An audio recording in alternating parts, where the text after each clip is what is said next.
My name is Sarah Myers. I am 34 years old.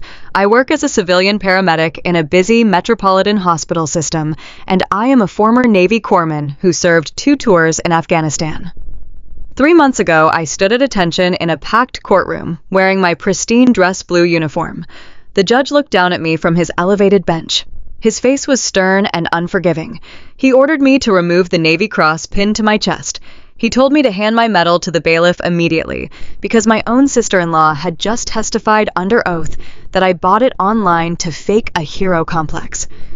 I reached up with trembling fingers, unpinned the medal I had bled for in a dusty valley thousands of miles away, and handed it over. My sister-in-law sat at the plaintiff table smirking. She was suing me for $1.5 million. She told the world I was a deranged veteran suffering from combat trauma who intentionally burned down her luxury lakeside cabin and nearly killed her teenage son. But she made one fatal mistake that day in court. She forced her own son to take the witness stand. If you want to know how a 15-year-old boy destroyed his mother's web of lies and made an entire courtroom gasp in shock, take a second to hit the like button and subscribe to the channel.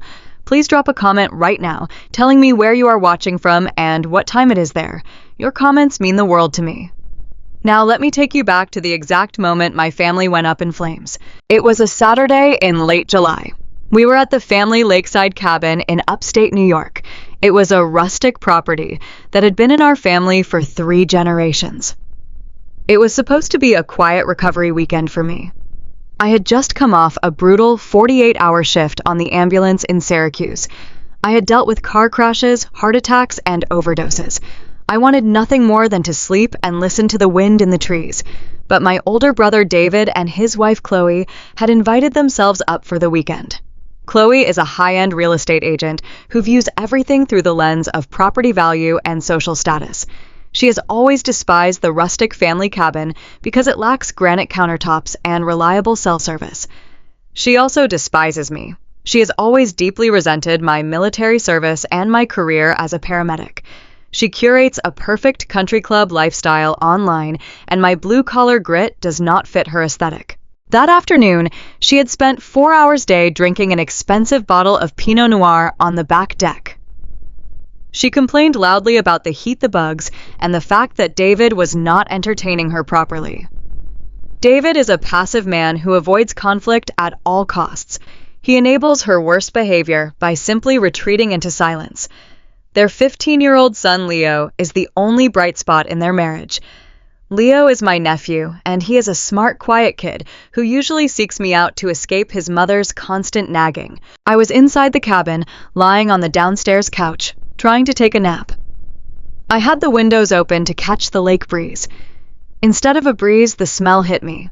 It was not the pleasant, nostalgic scent of a campfire roasting marshmallows. It was the sharp, acrid chemical burn of melting vinyl siding, scorched treated wood, and burning plastic. My eyes snapped open. Before I could even sit up, I heard the scream. It was a high-pitched, jagged sound that tore through the quiet afternoon air. It was a sound of pure panic. I was off the couch, instantly. I shoved my feet into my heavy work boots by the front door. I did not waste time tying the laces. I sprinted through the hallway and burst out the back screen door into the yard. The back deck was an absolute inferno. A massive wall of orange fire was already climbing the exterior wood siding. The flames were licking at the second-story windows with terrifying speed. Thick, black, toxic smoke billowed into the clear summer sky, blocking out the sun. The radiant heat hit me like a physical blow, forcing me to raise my forearm to shield my face. David was standing in the middle of the grass, about 30 feet from the deck. He was absolutely paralyzed. His hands were hovering near his face, and his mouth was opening and closing, but no sound was coming out.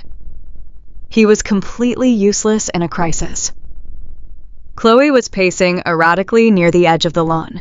She was screaming hysterically, but she was not calling for help. She was just shrieking. She was still clutching her half-empty bottle of wine tightly in her right hand. She stumbled over her designer sandals, clearly heavily intoxicated. I sprinted over to David and grabbed him by the shoulders. I shook him hard to break his freeze response. I shouted in his face, demanding to know where the fire extinguisher was located. He just stared at me with wide, terrified eyes and mumbled that it was inside the kitchen under the sink. I looked past him. The kitchen was already completely blocked by a roaring wall of fire spreading from the deck. There was no way to reach it from the outside. I turned to Chloe. I grabbed her arm and demanded to know where Leo was. Chloe stopped pacing.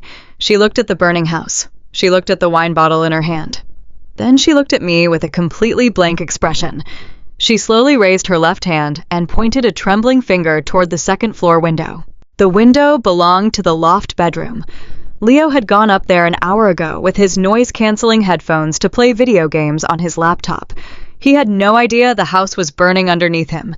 I did not hesitate. I did not stop to formulate a safe plan. I reacted.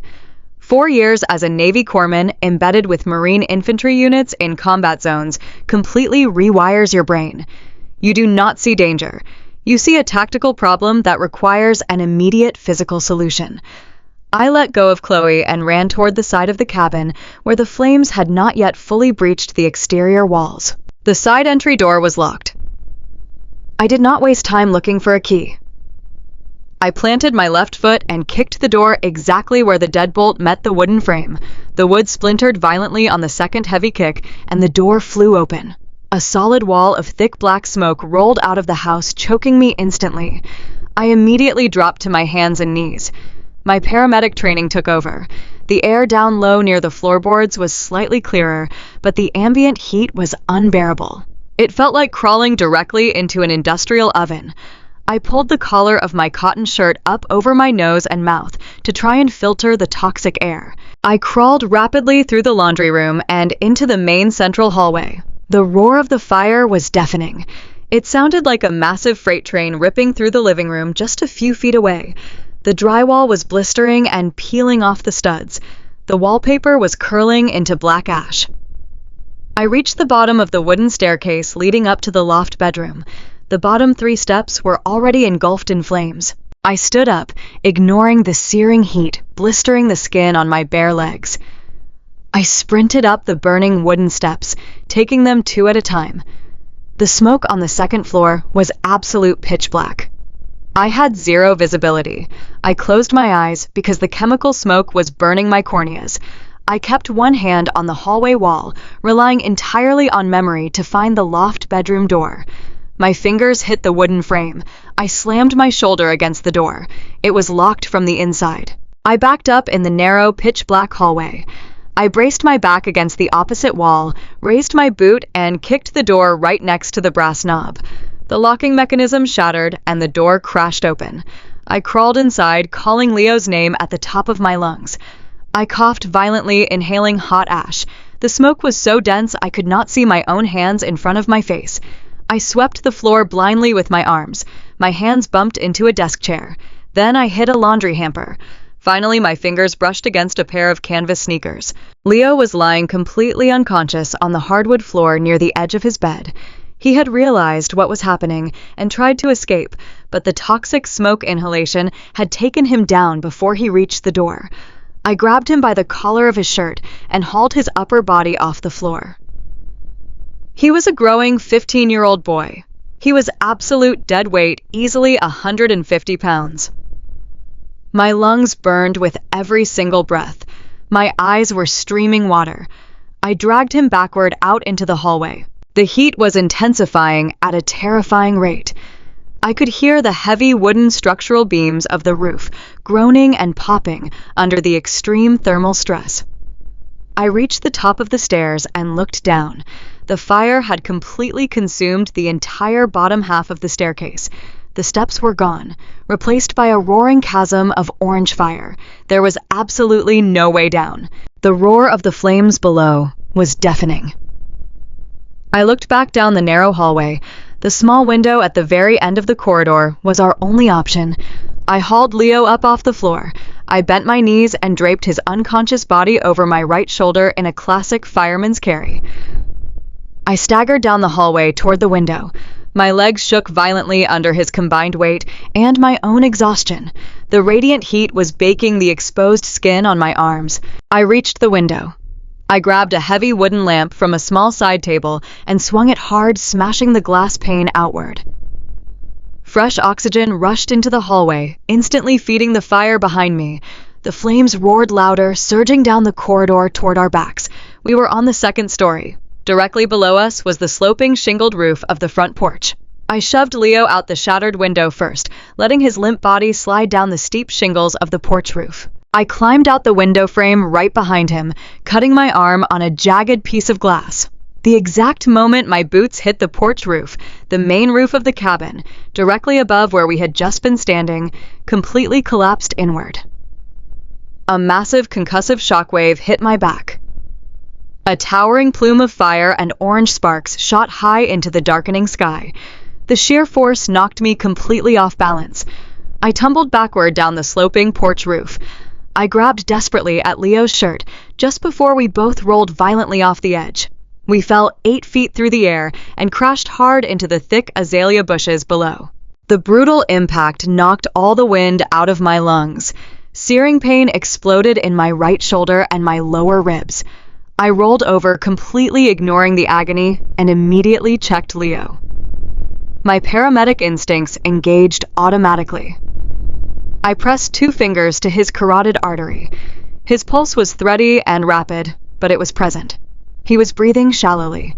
I grabbed him by the arms and dragged him away from the burning structure, pulling him out onto the safety of the front lawn. I collapsed backward onto the cool grass next to him. My hands were heavily blistered and raw. My clothes were singed and covered in black soot. My chest heaved violently as I desperately sucked in clean air. The sound of heavy sirens wailed in the distance, growing rapidly louder.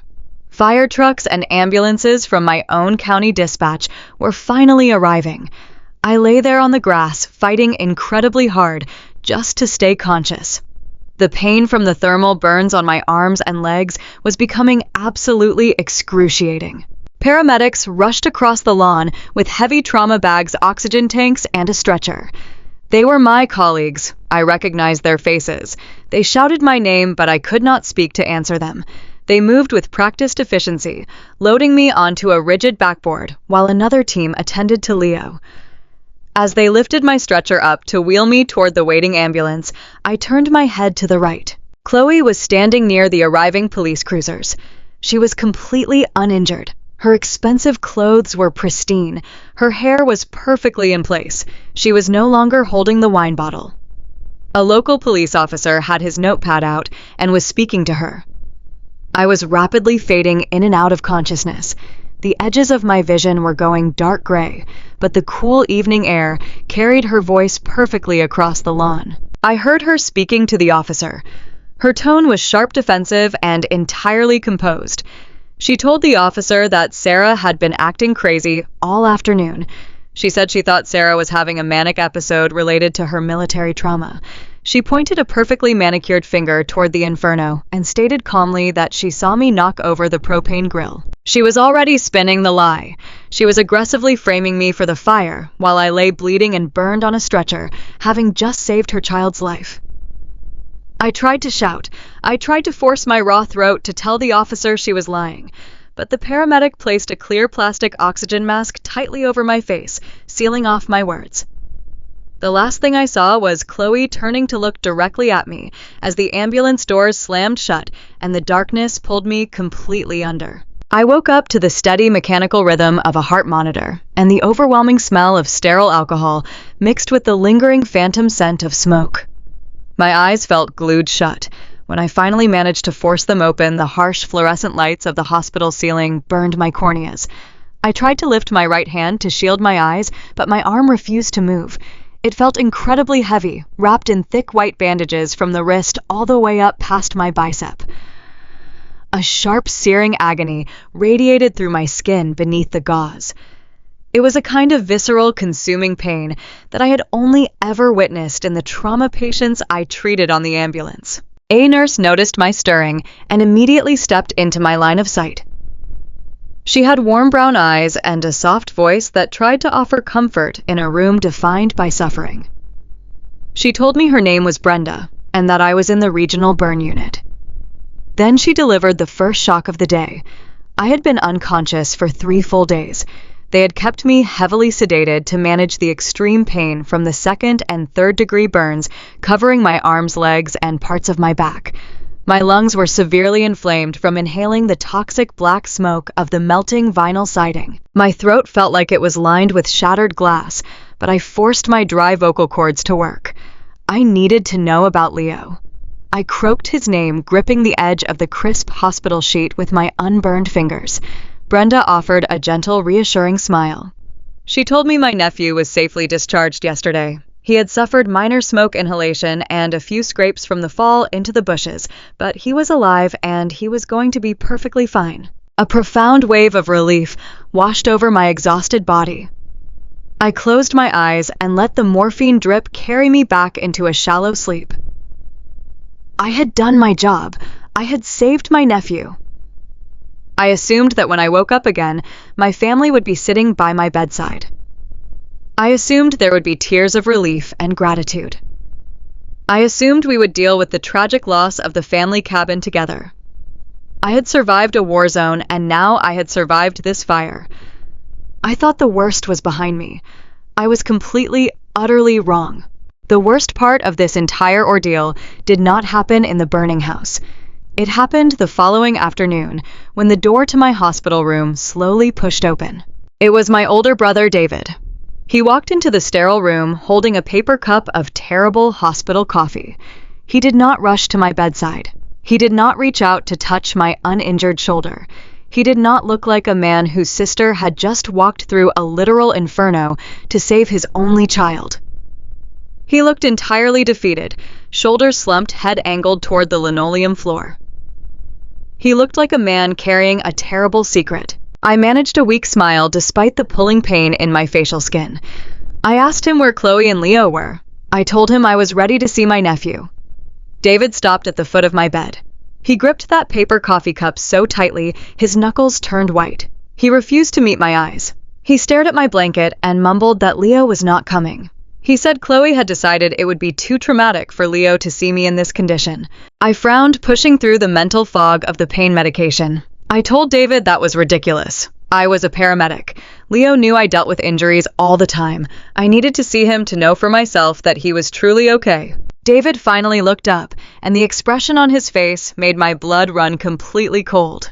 It was a mixture of deep shame and pathetic, cowardly resignation. He cleared his throat and told me that Chloe had actually banned me from seeing Leo entirely. He said Chloe did not want me anywhere near their family right now. I stared at my older brother, struggling to comprehend the words coming out of his mouth. I asked him why on earth his wife would ban me from seeing the child I had just pulled from a burning building. David took a step back toward the door, as if he was afraid of me. He lowered his voice to a hushed, anxious whisper. He told me that Chloe had already spoken to the police, the fire investigators, and Pastor Miller at their church. He told me that Chloe had informed everyone in their affluent suburban community that I was the one who started the fire. My heart monitor began to beep faster, echoing the sudden spike of panic in my chest. I demanded that David explain himself. David stared at his shoes again. He relayed Chloe's twisted narrative word for word. Chloe was telling everyone that I was suffering from severe, untreated combat trauma. She claimed that my time as a Navy corpsman in Afghanistan had left me deeply disturbed and dangerous. She told the police that I had been acting erratic and manic all afternoon. Her official story was that I had completely lost my mind, walked onto the back deck in a rage, and intentionally pushed the heavy propane grill over into the wooden siding, sparking the massive blaze. She was painting herself as the terrified mother who had to watch a deranged veteran nearly murder her teenage son. The physical agony of the burns on my body suddenly felt completely insignificant compared to the crushing emotional betrayal slamming into my chest. I looked at David. I looked at my own flesh and blood. I reminded him that he was standing right there in the yard. I reminded him that he saw Chloe drinking heavily on the deck all afternoon. I reminded him that I was asleep on the couch inside the cabin when the fire started outside. David flinched. He literally shrank backward. He stammered and stuttered, telling me that everything happened so fast he could not be entirely sure what he saw. He said the smoke was thick and the panic was overwhelming. He told me that Chloe was incredibly fragile right now, and he simply could not afford to upset her by contradicting her memory of the event to the authorities. He actually looked at me from the foot of my hospital bed and asked me to just lay low and let the insurance companies handle it. He was asking me to take the blame for burning down our family legacy and nearly killing his son just so he would not have to argue with his manipulative wife. In that exact moment, looking at my brother cowering by the door, I finally understood the absolute truth about my family dynamic. For years, I had willingly played the role of the silent, reliable foundation, while David and Chloe built their glittering, shallow lives on top of my sacrifices. This betrayal did not start with the fire. It had been brewing for years, fueled by Chloe's deep-seated insecurity and my own foolish willingness to always be the savior. 3 years ago, David and Chloe were drowning. Chloe had insisted on buying a massive 5-bedroom colonial in a gated community that they absolutely could not afford, just to impress her wealthy real estate clients and her country club friends. When the adjustable rate on their mortgage spiked and David's commission checks from his sales job dried up, they were secretly facing imminent foreclosure. They were weeks away from being publicly evicted and losing their carefully curated social status. David had come to me crying in my small apartment, begging for help. He swore they would pay me back. He swore it was just a temporary cash flow problem. I did not hesitate. I was single, living modestly, and working heavy overtime shifts on the ambulance. More importantly, I had a substantial amount of combat pay saved up from 2 grueling deployments to Afghanistan.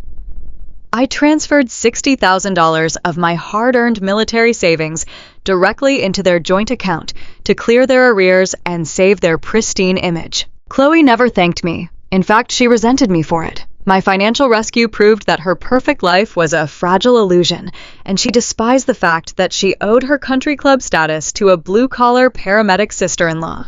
She never invited me to their lavish dinner parties in the house I had saved. She told her friends I was too rough around the edges to fit in with their crowd. I let it go because I loved my nephew, and I wanted him to grow up in a stable home. I accepted my role as the invisible financial safety net. But Chloe's resentment went much deeper than money. It was rooted in a profound jealousy of the one thing she could never buy and could never fake: honor. During my second tour in Afghanistan, my medical unit was attached to a Marine infantry patrol moving through a hostile valley in the Helmand province. We were ambushed by heavily armed insurgents. The fire was intense and relentless. 3 Marines were pinned down in an exposed ditch, sustaining severe shrapnel and gunshot wounds. The radio operator was down. Without waiting for orders, I left my covered position and sprinted through 70 yards of open enemy fire. I treated their wounds, applied tourniquets, and dragged all 3 men one by one back to the safety of our armored vehicles while taking fire the entire time. For those actions, I was awarded the Navy Cross. It is the second highest military decoration for valor that a sailor or Marine can receive. When I returned home, the local news did a segment on my medal ceremony. The community threw a small parade. People thanked me for my service. Chloe could not stand it. She spent her entire life trying to manufacture prestige by buying designer handbags, leasing luxury cars, and name-dropping local politicians.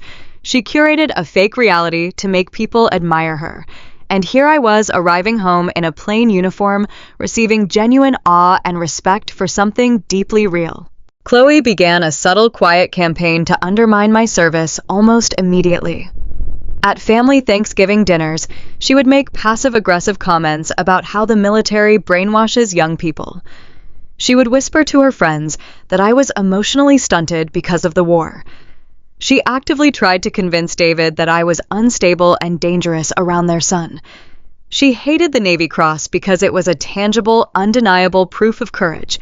It highlighted her own profound cowardice and superficiality. Now she had finally found the perfect opportunity to completely destroy my reputation and erase her own guilt. She had drunkenly started a fire that nearly killed her own child, and she was using my honorable military service as the weapon to frame me.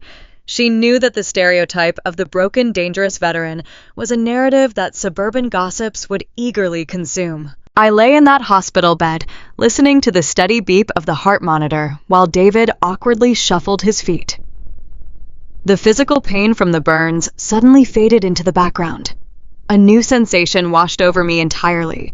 It was a cold, calculating clarity. I looked at my brother. I saw the weakness in his posture, the absolute lack of moral courage in his eyes.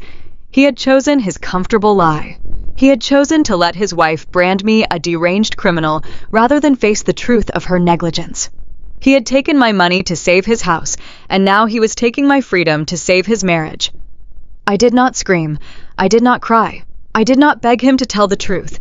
I simply told him to leave my room and never come back. David looked relieved. He muttered a pathetic apology, turned his back on me, and walked out the door, shutting it softly behind him. The room fell completely silent again. I was alone. I was wrapped in bandages, facing massive medical bills, facing the loss of my family, and facing a community that was currently being told I was a violent pyromaniac. But Chloe had made a massive tactical error. She assumed that because I was quiet and accommodating in civilian life, I was a weak target. She assumed that because I had quietly handed over my savings years ago, I would quietly accept this blame now. She completely forgot that before I was a tired paramedic, I was a combat medic who operated under heavy fire. She thought she had backed a traumatized victim into a corner. She had no idea she had just declared war on a woman who knew exactly how to fight back and win. I closed my eyes, ignoring the stinging pain in my blistered skin, and began to plan my counterattack. I was discharged from the regional burn unit on a Tuesday morning. The air outside the hospital felt heavy and humid, but I barely noticed the weather. Every single step I took sent a rigid pulling sensation across the healing skin of my thighs and my lower back. My arms were wrapped in thick white compression bandages, hidden beneath a loose cotton sweater I had borrowed from one of the sympathetic nursing staff.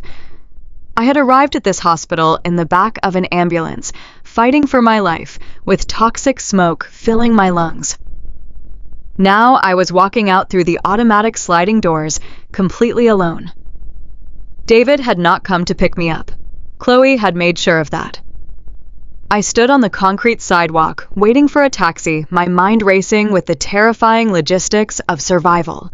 As a veteran and a civilian paramedic, I knew exactly how expensive a 5-day stay in the intensive care burn unit would be. The emergency surgeries, the heavy narcotics, the round-the-clock wound care, and the specialized respiratory therapies. It was a staggering, astronomical amount of money. But I had always been fiercely responsible with my finances. For the past 4 years, I had been contributing $600 a month to a comprehensive premium family health insurance policy. It was a joint plan David had set up through a private broker when he started his own independent consulting firm. I joined the plan to help him meet the premium minimums, and I faithfully transferred my share of the money into their joint checking account on the first of every single month without fail. I believed that safety net was securely in place. I trusted my older brother implicitly. I walked up to the hospital billing department counter, on my way out to sign my final discharge paperwork. The billing coordinator was a middle-aged woman with tired eyes and a kind smile. She typed my name and date of birth into her complex computer system and frowned. She tapped the glowing screen multiple times and looked up at me with a sympathetic but deeply confused expression. She told me my insurance claim had been kicked back as entirely inactive. I leaned heavily against the high laminate counter, feeling a sudden cold sweat break out across my forehead. I told her there must be a clerical mistake. I recited the policy number I had memorized. She typed the sequence of numbers in again and slowly shook her head. The policy was completely canceled, she said quietly. I asked her when the termination had occurred. Her answer felt like a physical, brutal blow to the center of my chest. The policy had been officially canceled by the primary account holder exactly 2 days before the cabin fire. The primary account holder was Chloe. She had full administrative control over the broker account. While I was working grueling double shifts on the ambulance and transferring my hard-earned money into her bank account every single month, she had quietly terminated my health coverage to pocket the difference for herself. She left me completely uninsured and entirely financially exposed. The billing coordinator printed an itemized statement on thick white paper and slid it across the counter. I stared at the bold black numbers printed at the bottom of the page.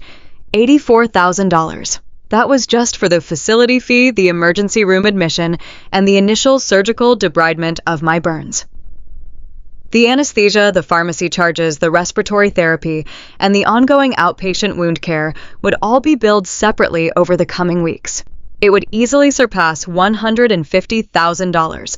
I was a civilian paramedic. I made a modest municipal salary. I lived in a small rented apartment and drove a 10-year-old car. $150,000 in sudden, unexpected medical debt meant absolute total bankruptcy. The financial chokehold tightened viciously around my throat. It was a calculated, deliberate act of financial violence. Chloe knew the physical risks of my job. She knew I relied heavily on that policy to protect my livelihood. She had taken my money, used it to fund her lavish country club lifestyle, and left me to drown in medical debt. I walked out of the hospital, climbed into the back of a waiting taxi, and stared blankly out the window. The physical pain of my healing burns was agonizing, but the emotional betrayal burned far deeper into my soul. I went back to my empty, quiet apartment and sat on the edge of my unmade bed. I pulled up my mobile banking app on my phone. I had $12,000 in my savings account. It was a tiny fraction of what I desperately needed. I realized with a sinking heart that I had to sell my car immediately just to cover my upcoming rent payments and the massive out-of-pocket costs for my daily burn dressings. I was trapped in a nightmare created by the very people I had bled to protect. But as I sat there in the quiet darkness of my bedroom, the initial crushing panic began to morph into something else entirely. It crystallized into a cold, hardened, unyielding rage. I was not going to let a manipulative, selfish woman destroy my entire life. I needed to understand exactly how that fire started. I needed concrete physical proof that contradicted her twisted, completely fabricated narrative. 2 days later, I drove a cheap rented compact car up the steep winding mountain roads toward the family lakeside property. The local police and the county fire investigators had officially released the scene earlier that morning. The heavy yellow caution tape still hung limply across the front wooden gate, but the property was technically open to the owners. The sharp, acrid smell of wet ash, melted plastic, and charred, treated wood hit me long before I pulled into the gravel driveway. I parked the rental car and stepped out into the quiet, eerie afternoon air. The destruction was absolute and devastating. The beautiful, rustic 2-story cabin, where my grandfather had taught me how to fish, where our family had spent countless summer evenings, was completely gone. It was nothing but a blackened, toxic crater filled with twisted metal pipes, melted glass, and smoking, waterlogged debris. The massive brick fireplace and chimney stood entirely alone in the center of the wreckage, looking exactly like a solitary gravestone marking the death of our family legacy. I walked slowly around the outer perimeter of the burn zone, ignoring the pulling, tearing pain in my bandaged arms. Chloe had aggressively told the police that I had intentionally knocked over the heavy propane grill on the back deck in a fit of manic military-induced rage. I walked carefully toward the specific area where the wooden back deck used to extend over the sloping lawn. The thick wooden planks had burned away completely, leaving only the cracked concrete foundation footings. I crouched down painfully on my knees, sifting through the wet, gray, toxic ash with a heavy metal stick I found lying in the scorched grass. I was desperately looking for anything that might have miraculously survived the intense inferno. A piece of melted metal, a door hinge, a clue to the truth. My heavy work boots crunched loudly over shattered ceramic dinner plates and warped aluminum siding. I spent 2 agonizing hours digging relentlessly through the ruin. My lungs burned from inhaling the residual particulate dust hanging in the heavy air. My arms throbbed relentlessly, sending sharp spikes of pain all the way up to my tired shoulders. I was just about to give up and accept defeat when I saw a tiny glint of thick, hardened plastic buried deep near the base of the collapsed deck stairs. I dug my soot-covered gloved hands into the wet ash and pulled it free. It was heavily scorched black, and the outer protective, waterproof casing was completely melted and warped on one side. But I recognized the distinct square shape instantly. It was a small action camera. It was Leo's personal GoPro. My 15-year-old nephew carried that specific camera absolutely everywhere. He loved filming his fast mountain bike rides and his long hiking trips in the surrounding woods. He had been holding it earlier that afternoon, down by the lake before he went upstairs to his room to play video games. The extreme heat of the fire had fused the external memory card slot completely shut, and the glass lens was shattered into a spiderweb pattern, but the internal core body felt incredibly solid and heavy. A tiny, fragile spark of hope ignited in my chest. If the heavy-duty waterproof casing had somehow managed to protect the delicate internal digital storage card, I might actually have a clear window into the past. I wiped the thick black soot off the camera onto my denim jeans and put it carefully into my jacket pocket. I did not go back to my apartment. I drove the rental car straight from the burned property, down the mountain to a highly specialized data recovery lab in downtown Syracuse. The technician behind the glass counter was a quiet young man with thick framed glasses and a skeptical expression. He took one look at the melted, charred lump of plastic and metal and let out a low whistle of absolute doubt. He told me the thermal damage was extreme. The plastic was fused to the motherboard, and he could not guarantee anything at all. I placed $400 in cash directly on the glass counter. It was money I desperately needed for rent and medical supplies, but I simply did not care anymore. I looked him dead in the eyes and told him this was a matter of life and death, and I needed him to extract absolutely whatever was left on that internal microdrive. I sat in the sterile, brightly lit waiting room for 4 agonizing, endless hours. I drank terrible stale coffee from a styrofoam cup and stared blankly at the ticking clock on the white wall. Every single minute stretched into an eternity of anxiety. Finally, the technician opened the door to his back workroom. He looked at me with wide, deeply shocked eyes. He swallowed hard and told me I needed to come back and see this for myself. I followed him into the dark, cramped room, illuminated only by the bright glow of 3 large computer monitors. He clicked his mouse and a high-definition video file filled the center screen. The recovered footage was startlingly clear. It was filmed from the stationary perspective of the back deck railing, where Leo must have left the camera running to capture a time-lapse of the sunset over the lake. The digital timestamp glowing in the bottom corner showed the exact date and time. It was exactly 20 minutes before the county fire department dispatch was called. The video showed Chloe standing by the heavy metal propane grill. She was swaying unsteadily on her feet, holding a large crystal glass of dark red wine in her left hand. A lit cigarette was pinched carelessly between the manicured fingers of her right hand. The camera microphone picked up Leo's young voice from off-camera. He sounded incredibly anxious and afraid. He told his mother that she needed to turn off the propane tank valve immediately because he could smell a heavy, distinct gas leak coming from the hose. He begged her to come inside the house and leave the grill alone. Chloe turned her head toward the camera lens and laughed. It was a mean, ugly, drunken sneer that contorted her perfectly curated face. She slurred her words heavily, telling her teenage son to stop being such a dramatic little coward, just like his crazy Aunt Sarah. She took a long, deep drag of her cigarette, inhaling the toxic smoke.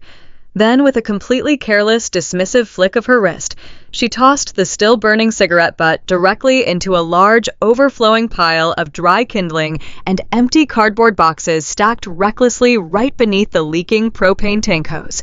The camera captured the exact horrifying moment the dry kindling ignited. A massive, bright orange flash of fire filled the entire screen as the pooling, invisible propane gas violently caught the flame. Chloe shrieked in absolute terror and stumbled backward, dropping her expensive wine glass, which shattered into pieces on the wooden deck. She did not grab the bright red fire extinguisher, located clearly mounted on the wall less than 10 feet away. She did not try to stomp out the rapidly spreading flames with her shoes. She simply turned her back and ran frantically across the green lawn, leaving the roaring fire to rapidly consume the dry wooden deck and quickly climb the exterior walls of the house, where her only son was still standing inside. The digital footage cut to chaotic static as the intense thermal heat finally overwhelmed the camera sensors. I stood frozen in the dark recovery room, staring silently at the frozen final frame of the video. The truth was absolute, undeniable, and deeply devastating. My sister-in-law was not a terrified innocent victim of a deranged veteran. She was a reckless, deeply intoxicated arsonist who had nearly burned her own child alive through her own sheer, negligent stupidity. She had willingly framed me to protect her country club reputation and her perfect suburban image. I asked the technician to copy the original RAW file onto 3 separate encrypted flash drives. I paid him the rest of my cash and walked out into the cool evening air. The financial chokehold Chloe had placed around my neck was terrifying, but she had made a massive, fatal miscalculation. She assumed the fire had buried her secrets in the ash forever. She had no idea I was now holding the key to her absolute destruction tightly in my burned, bandaged hands. I returned to my quiet apartment, gripping the encrypted flash drives in my bandaged hands. The digital truth of the fire was safely locked inside those small metal rectangles. I spent the entire night pacing across my faded living room rug, trying to figure out exactly how to confront my brother. I wanted to look David in the eye and force him to watch his wife carelessly toss that lit cigarette into the dry kindling. I wanted to see his face when he realized he had completely abandoned the sister who saved his son just to protect a reckless arsonist. By Wednesday morning, I had a solid plan. I would drive directly to his office, skip the reception desk, and lay the evidence right on his desk. I wanted to watch his cowardly denial crumble in real time. I was reaching for my car keys when 3 sharp, heavy knocks rattled my front door. I assumed it was the building manager checking on a recent plumbing leak. I opened the door wearing my oversized sweatpants and a loose cotton shirt that did not press painfully against my healing burns. A man in a beige windbreaker stood in the hallway, holding a thick manila envelope. He looked at a clipboard, then looked up at me. He asked if I was Sarah Myers. The exact moment I said yes, he shoved the heavy envelope directly against my chest, turned on his heel, and walked rapidly toward the elevator. He did not say another word. I closed the door and stood in the small entryway, staring at the official legal seal stamped across the flap. My hand shook slightly as I tore the thick paper open. A heavy stack of crisp white legal documents slid out into my palms. I read the bold black text printed across the top page and felt all the oxygen immediately leave my lungs. It was a formal civil summons from the County Superior Court. Chloe was actually suing me. She was not just asking for a public apology or a small medical settlement to cover her deductible. She was suing me for $1.5 million. I walked on completely numb legs to the kitchen counter and spread the documents out under the harsh overhead light. The allegations were breathtaking in their absolute sheer audacity. The lawsuit formally accused me of gross negligence, intentional property damage, and severe defamation of character. Chloe and her high-priced legal team had woven a masterful, horrifying fiction out of thin air. The documents explicitly claimed I had suffered a severe manic episode driven by untreated combat trauma. They stated that I had deliberately destroyed the heavy propane grill in a violent fit of rage, causing the massive explosion that leveled the historic family cabin.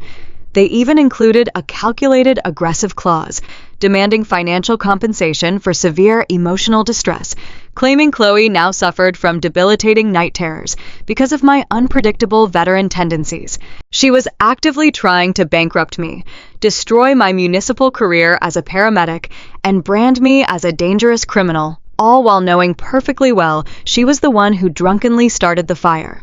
The legal attack was absolutely devastating, but it was only the opening salvo of her war.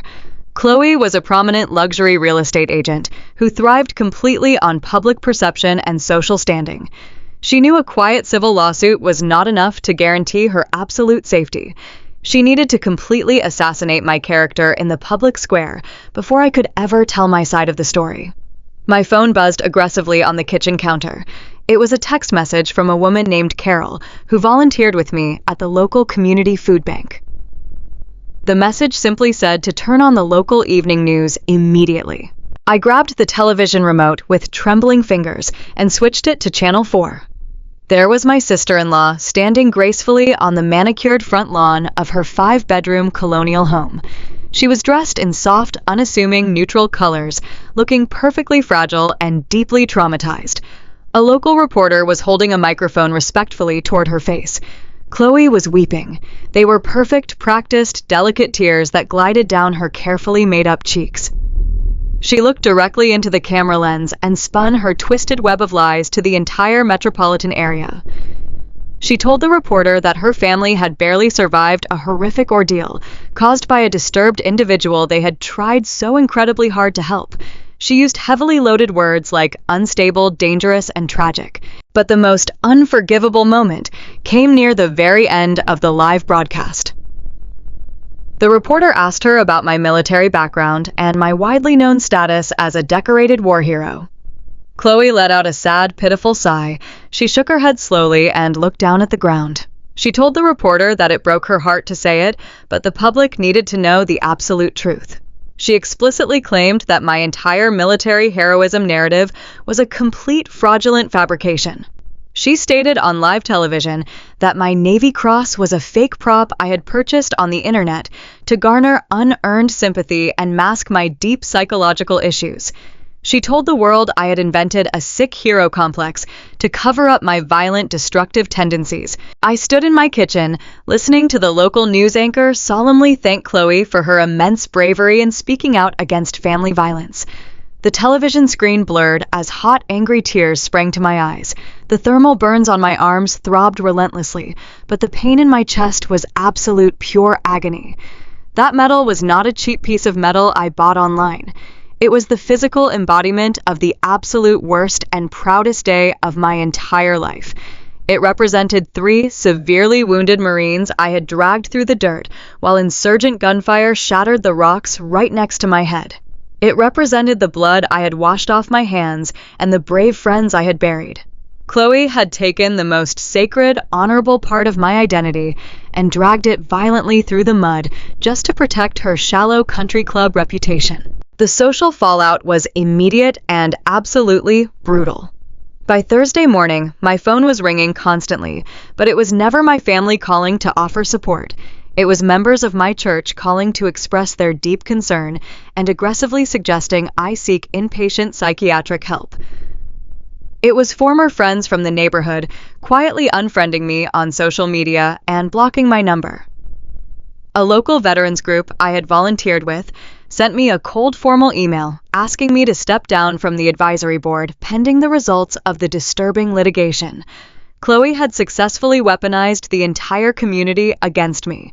She had isolated me completely. I was sitting alone in a quiet apartment, facing total bankruptcy, permanent social exile, and the absolute destruction of the honorable name I had bled to build. Any normal person might have completely broken down right then and there. A normal person might have called Chloe begging for a settlement offering to stay entirely silent if she just dropped the massive, crushing lawsuit.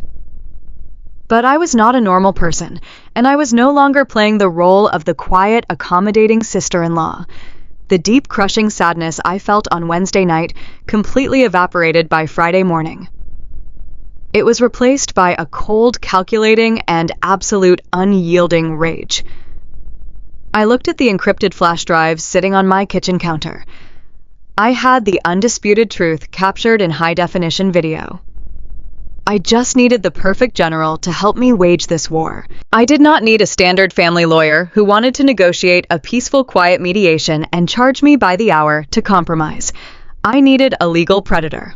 I spent hours researching civil litigation attorneys in the city, looking for a very specific, aggressive background. That is how I found Thomas Sterling. He was not a flashy billboard lawyer who settled easy cases out of court. He was a sharp, no-nonsense civil litigation attorney who also happened to be a retired Marine judge advocate general officer. His boutique firm had a fierce, terrifying reputation for completely dismantling fraudulent claims and destroying corrupt plaintiffs in open court. He did not settle with liars. He went to trial, and he destroyed them. I called his office and informed his receptionist that I was a former Navy corpsman facing a stolen valor defamation case and a fraudulent property damage lawsuit. I told her I had definitive digital proof of my absolute innocence, but I desperately needed someone who understood exactly what the Navy Cross meant. I needed someone who knew how to fight back. 20 minutes later, the receptionist called me back and told me Mr. Sterling had cleared his afternoon schedule and would see me immediately. I drove to his downtown office wearing my pristine dress blue uniform. I wanted him to see exactly who he was defending before we spoke a single word. The healing burns on my arms made the stiff formal fabric incredibly painful to wear, but I simply did not care. I walked into his spacious mahogany-lined office and stood at strict attention. Thomas Sterling sat behind a massive, solid oak desk. He had short-cropped silver hair, piercing, intelligent gray eyes, and the unmistakable, rigid posture of a career Marine. He looked at my uniform, then looked directly at the Navy Cross pinned perfectly to my chest. He did not offer empty civilian sympathy. He gestured firmly for me to sit down in the leather chair opposite him. I placed the incredibly thick stack of Chloe's lawsuit documents directly on his immaculate desk. I told him every single detail from the beginning. I told him about the fire, the betrayal, the canceled health insurance, and the vicious coordinated smear campaign on the local news. I told him about the stolen valor accusations that were currently destroying my life. Thomas listened in absolute silence. His gray eyes grew colder and harder with every single word I spoke. He carried the quiet authority of a man who had spent decades separating truth from lies, and he recognized exploitation the moment he saw it. When I finished my story, he leaned forward and rested his heavy forearms on the desk. He asked me if I had any tangible physical proof that could totally contradict her extremely detailed and highly publicized narrative. I reached into my uniform pocket and pulled out one of the encrypted flash drives. I placed it on the oak desk, right next to the massive lawsuit. I told him it contained recovered digital video footage, proving conclusively that my sister-in-law started the fire through severe drunken negligence while I was asleep inside the house. I told him it also proved I had to break into the burning second floor to save her teenage son while she ran away.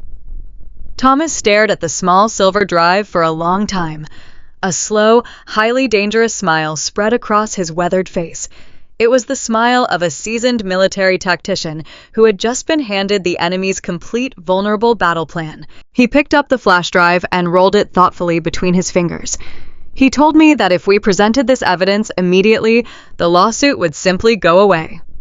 Chloe's high-priced lawyers would quietly drop the case. She would offer a private, meaningless apology, and she would avoid any real public accountability for trying to destroy a veteran. He asked me directly if I wanted this nightmare to just go away quietly so I could get back to my life. I looked him dead in the eye and told him I did not want quiet. I wanted her to repeat every single lie under oath in a court of law.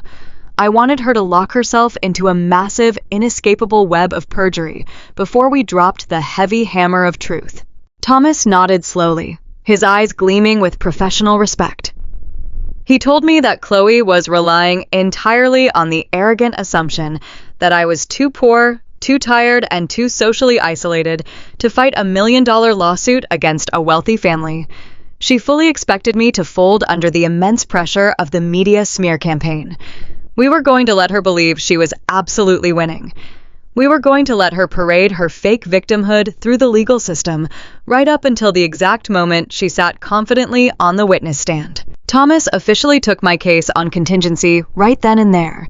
He pushed the thick stack of lawsuit documents aside and shook my hand with a firm iron grip. He told me to go home, rest my burns, and prepare for the hardest fight of my civilian life. The process server had delivered a massive, aggressive attack, but Chloe had fundamentally misunderstood her target. She genuinely thought she was suing a broken, vulnerable paramedic who would easily surrender. She did not realize she had just declared total war on a woman who knew exactly how to endure heavy fire and a seasoned Marine lawyer who knew exactly how to burn her fraudulent, arrogant empire to the ground. Thomas Sterling and I sat in his mahogany-lined office. 2 days before the official legal deposition, rain beat heavily against the large window overlooking the gray city streets. The encrypted flash drive containing the recovered GoPro footage sat exactly in the center of his massive desk. It was the most powerful weapon we possessed, and it felt heavy with the weight of the absolute truth. I assumed we were going to hand it over to the judge immediately and demand that the entire ridiculous $1 million lawsuit be thrown out. I wanted to end the nightmare right then and there and clear my name. But Thomas shook his head slowly. He picked up the small metal drive and leaned back in his heavy leather chair. He explained the harsh strategic reality of civil litigation to me. If we handed over the video now, during the initial discovery phase, Chloe and her high-priced legal team would watch it and immediately change their entire strategy. They would pivot flawlessly. They would claim the video was digitally altered. Or they would invent a new lie, saying I had somehow forced her to drink and smoke on the deck. Thomas told me that liars always find a way to slither out of the trap if they can see the steel jaws closing around them. We needed her completely blind. We needed her to walk willingly into a concrete room and lock the door from the inside. Thomas explained that, under the rules of evidence, we were legally permitted to withhold the video for the specific purpose of impeachment. Impeachment meant proving a witness was actively lying under oath during a trial. But to impeach her effectively, we first needed her to officially tell the lie on the permanent legal record. We needed her to swear to a fabricated story so detailed and so absolute that she could never walk it back in front of a jury. Thomas looked me dead in the eye and asked if I had the discipline to sit in a small room and listen to the woman who nearly killed my nephew completely assassinate my character without saying a single word. I thought about my time in the military. I thought about sitting in armored vehicles in the blistering desert heat, waiting for hostile forces to make the first move while holding absolute silence. I told him I could handle it. We were going to let Chloe talk. We were going to give her all the rope she needed to hang herself. The morning of the deposition arrived with a bitter cold wind. Getting dressed was an agonizing process. The thermal burns across my shoulders and arms were in the tight pulling stage of healing. Every movement felt like my skin was tearing. I wore a conservative long-sleeve navy blue blouse to completely hide the thick white compression bandages. I did not want Chloe to see my physical pain. I wanted to present a wall of absolute stone. We drove to a sterile, brightly lit conference room at a neutral downtown law firm. The air conditioning was turned up far too high. The cold air caused the healing skin around my burns to ache with a dull, relentless throb. I sat next to Thomas at the long, polished walnut table. A certified court reporter sat at the far end setting up her stenography machine. Her fingers hovered over the strange keyboard, ready to capture every single word that would determine the rest of my life. 15 minutes later, the heavy glass door swung open. Chloe walked into the room, followed closely by her attorney. Her lawyer was a slick, aggressive-looking man named Robert, who wore a custom-tailored suit and carried an air of absolute superiority. But it was Chloe who commanded the room. She was dressed perfectly for the role she was trying to play for the legal record. She wore a soft beige cashmere sweater and minimal makeup to look fragile and deeply traumatized by the events of the fire, but her eyes completely betrayed her calculated act. When she looked across the long table at me, her gaze was filled with absolute triumph and arrogant contempt. She genuinely believed she had already won. She sat down directly across from me, crossed her legs, and placed her expensive designer handbag on the empty chair beside her. My brother David was not there. He was supposedly at his consulting office, too emotionally distressed to attend the proceedings. In reality, I knew he was just hiding from the conflict as he always did, allowing his wife to destroy his own sister. The court reporter asked Chloe to raise her right hand and swear to tell the truth, the whole truth, and nothing but the truth, under penalty of perjury. Chloe raised her perfectly manicured hand and swore the sacred oath without a single moment of hesitation or moral conflict. It was chilling to watch someone manipulate the justice system so effortlessly. I sat perfectly still, keeping my burned hands folded tightly in my lap. I focused on a small scratch on the wooden table to keep my emotions entirely in check. Thomas Sterling opened his thick legal folder. He did not act aggressive. He did not sound like a bulldog lawyer trying to intimidate a hostile witness. Instead, he used his calm, measured military voice. He spoke to Chloe gently, almost respectfully. He asked her to walk us through the events of that Saturday afternoon at the lakeside cabin. He told her to take her time and be as specific as possible because we wanted to understand her traumatic perspective. It was a brilliant tactical move. By acting accommodating, Thomas made Chloe feel completely safe. He made her feel powerful. And arrogant people love nothing more than the sound of their own voice when they feel they are in total control of the narrative. Chloe began her story. She spoke with practiced emotion, pausing occasionally to let out a small, fabricated sigh of distress. She claimed that the family had gone to the cabin for a peaceful, relaxing weekend to help me recover from my stressful paramedic job.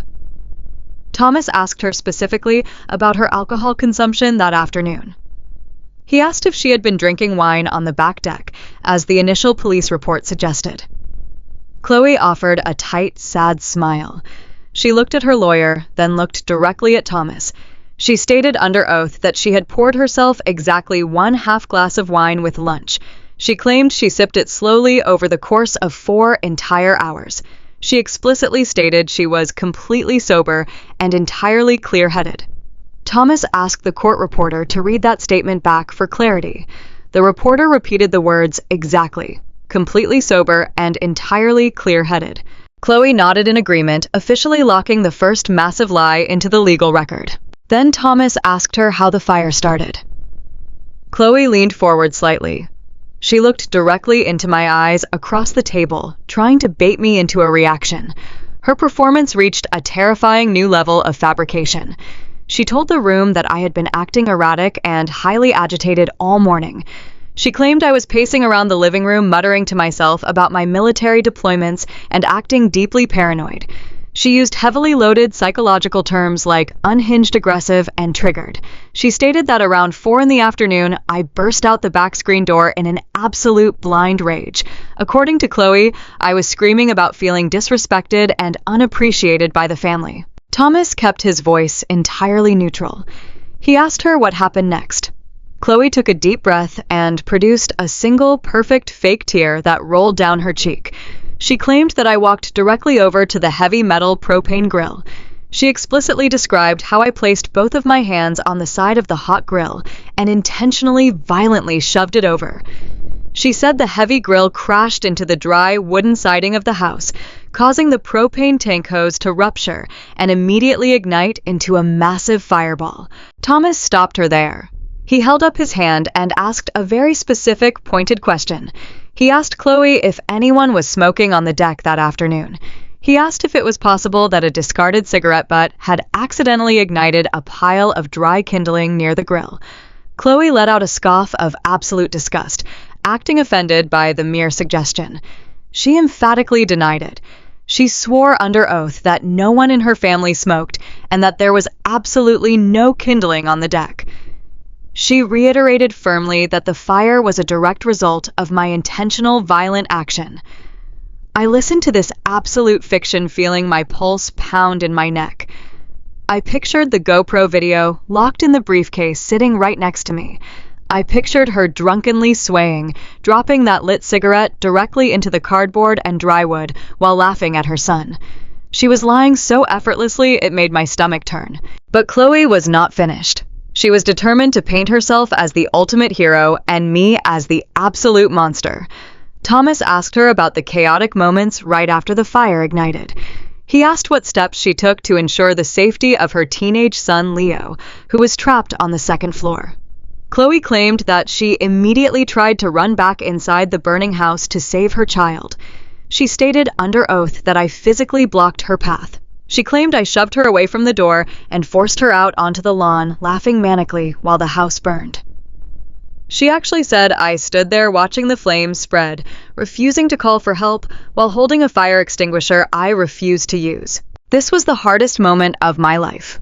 To sit across from a woman who abandoned her own child to burn and listen to her accuse me of the exact same crime required every ounce of military discipline I possessed.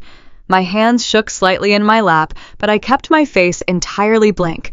Thomas saw my micro-reaction and gently placed a hand on his legal pad, signaling me to hold the line. Thomas pushed his glasses up the bridge of his nose. He asked her how Leo ultimately escaped the burning structure. Chloe looked down at the mahogany table, playing the part of the traumatized, grateful mother perfectly. She claimed that Leo managed to break a window and climb out onto the porch roof entirely by himself.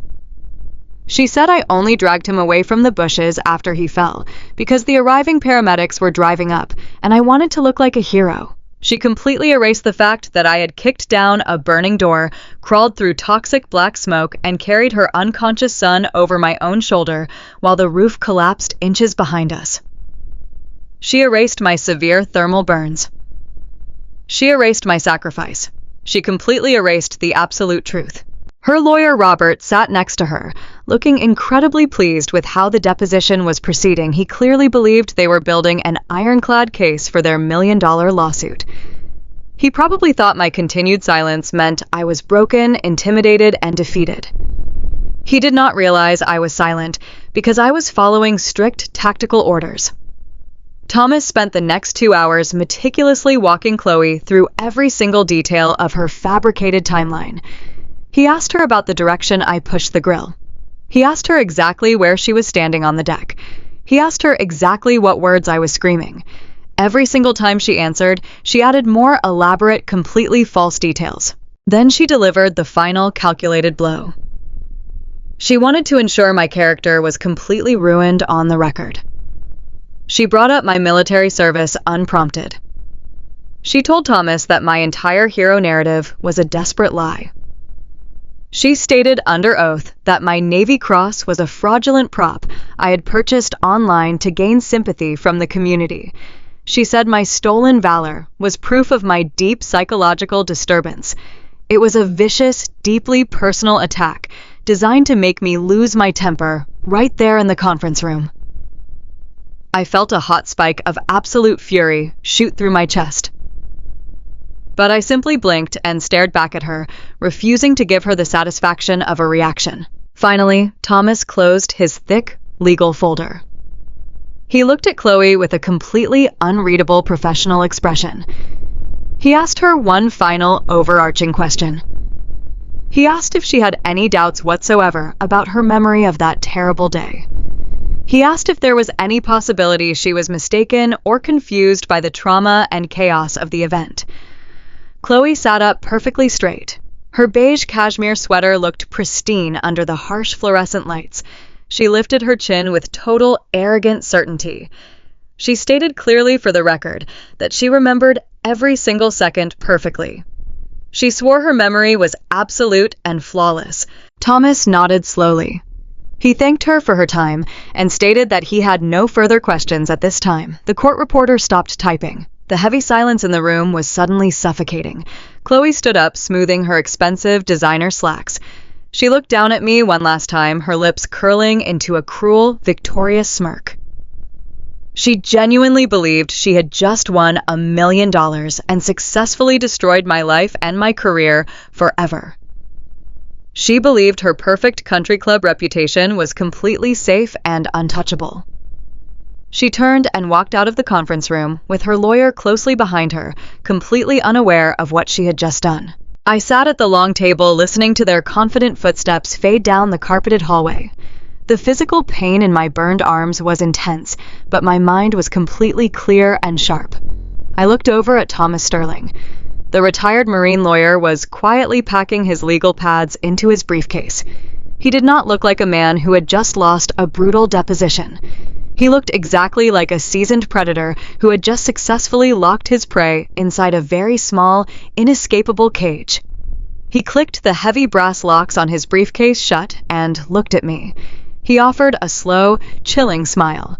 We had exactly what we needed. Chloe had just officially committed multiple counts of felony perjury on a certified legal record. She had built a massive, towering monument of arrogant lies, and we were going to bring it crashing down on her head in open court. The days following the legal deposition did not bring the quiet satisfaction I had hoped for. Chloe and her aggressive attorney, Robert, realized they were dealing with a woman who refused to fold under the pressure of a simple civil summons. They knew they could not break my discipline in a sterile conference room, so they escalated their attack entirely. They decided that if they could not intimidate me, they would simply destroy my ability to survive in the real world. They wanted to starve me out before we ever saw the inside of a courtroom. It started on a Thursday morning. I was standing in line at a small corner diner near my apartment trying to buy a cheap cup of black coffee before my ambulance shift.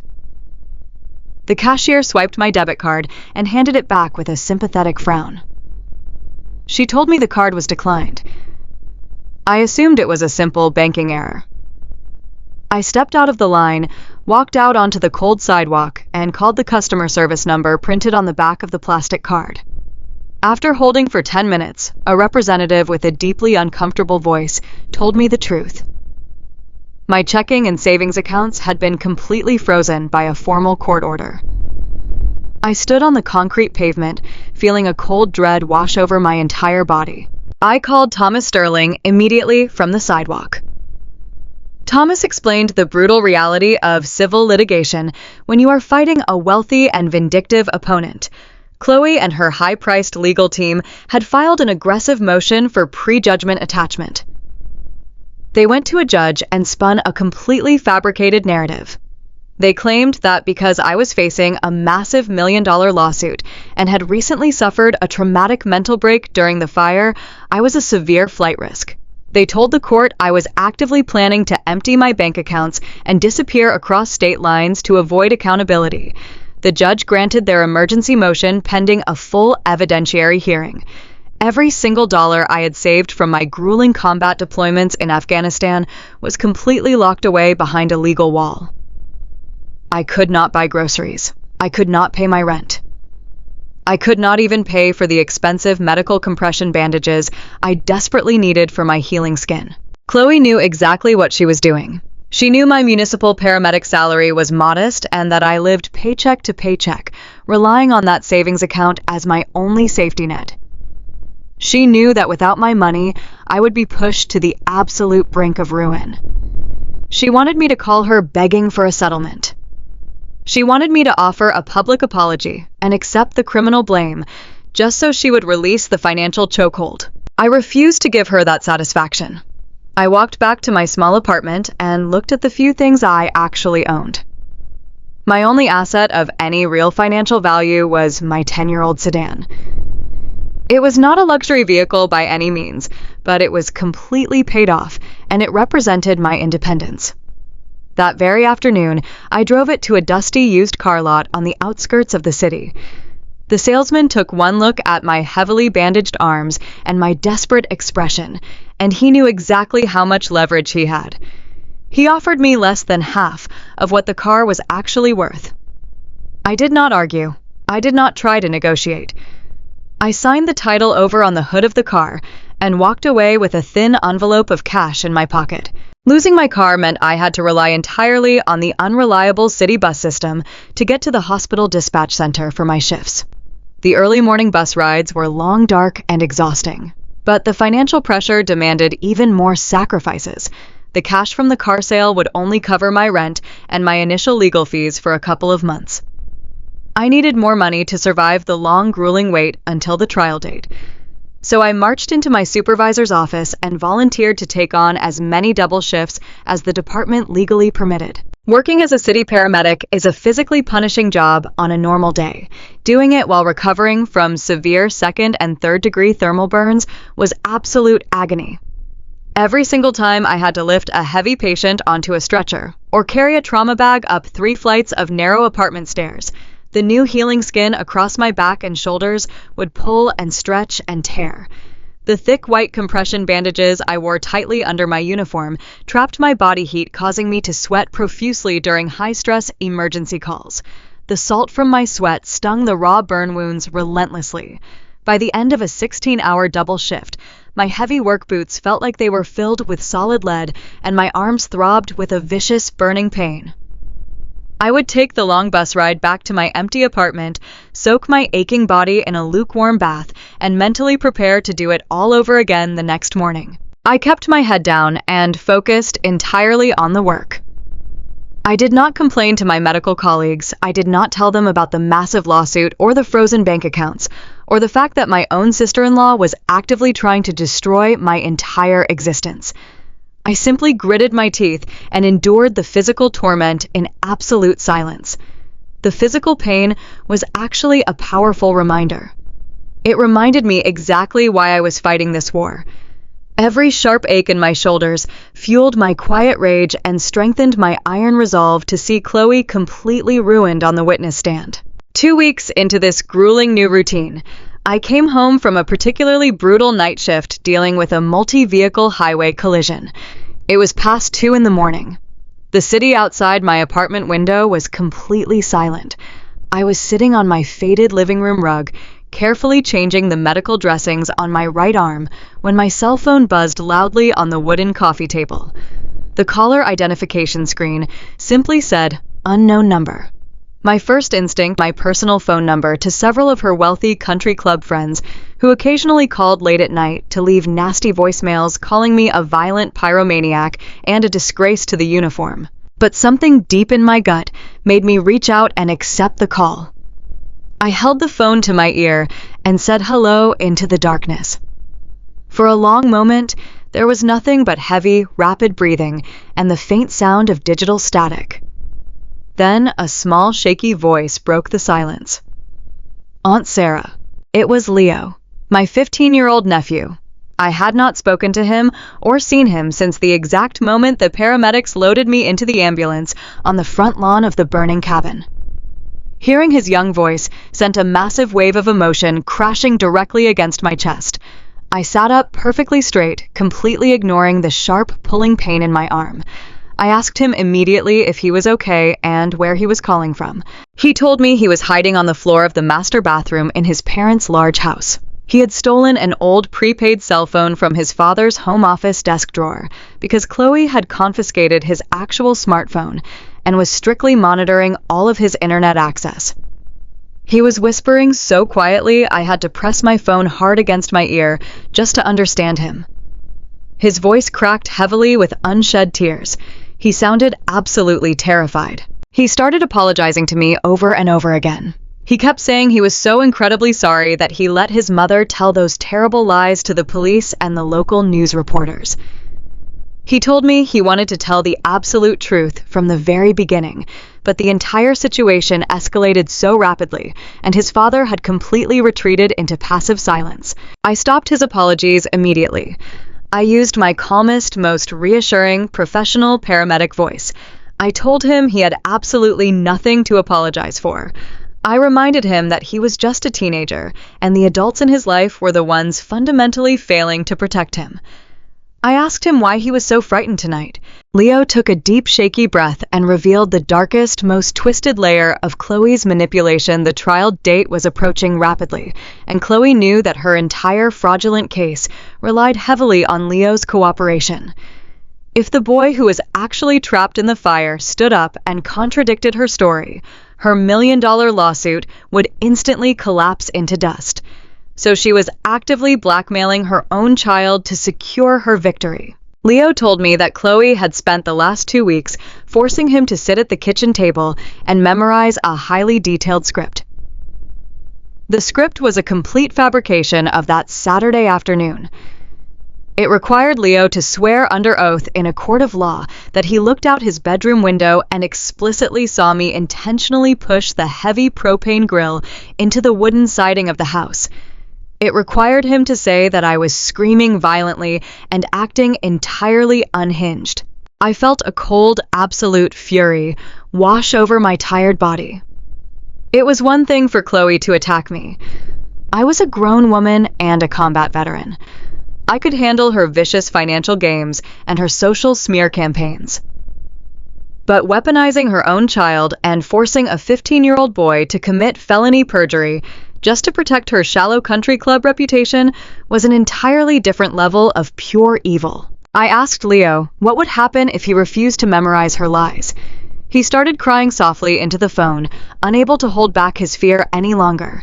He told me Chloe had made her threats explicitly clear. If he did not testify exactly as she demanded, she would completely empty his college savings fund. She told him he would never attend the prestigious engineering university program he had been dreaming about since middle school.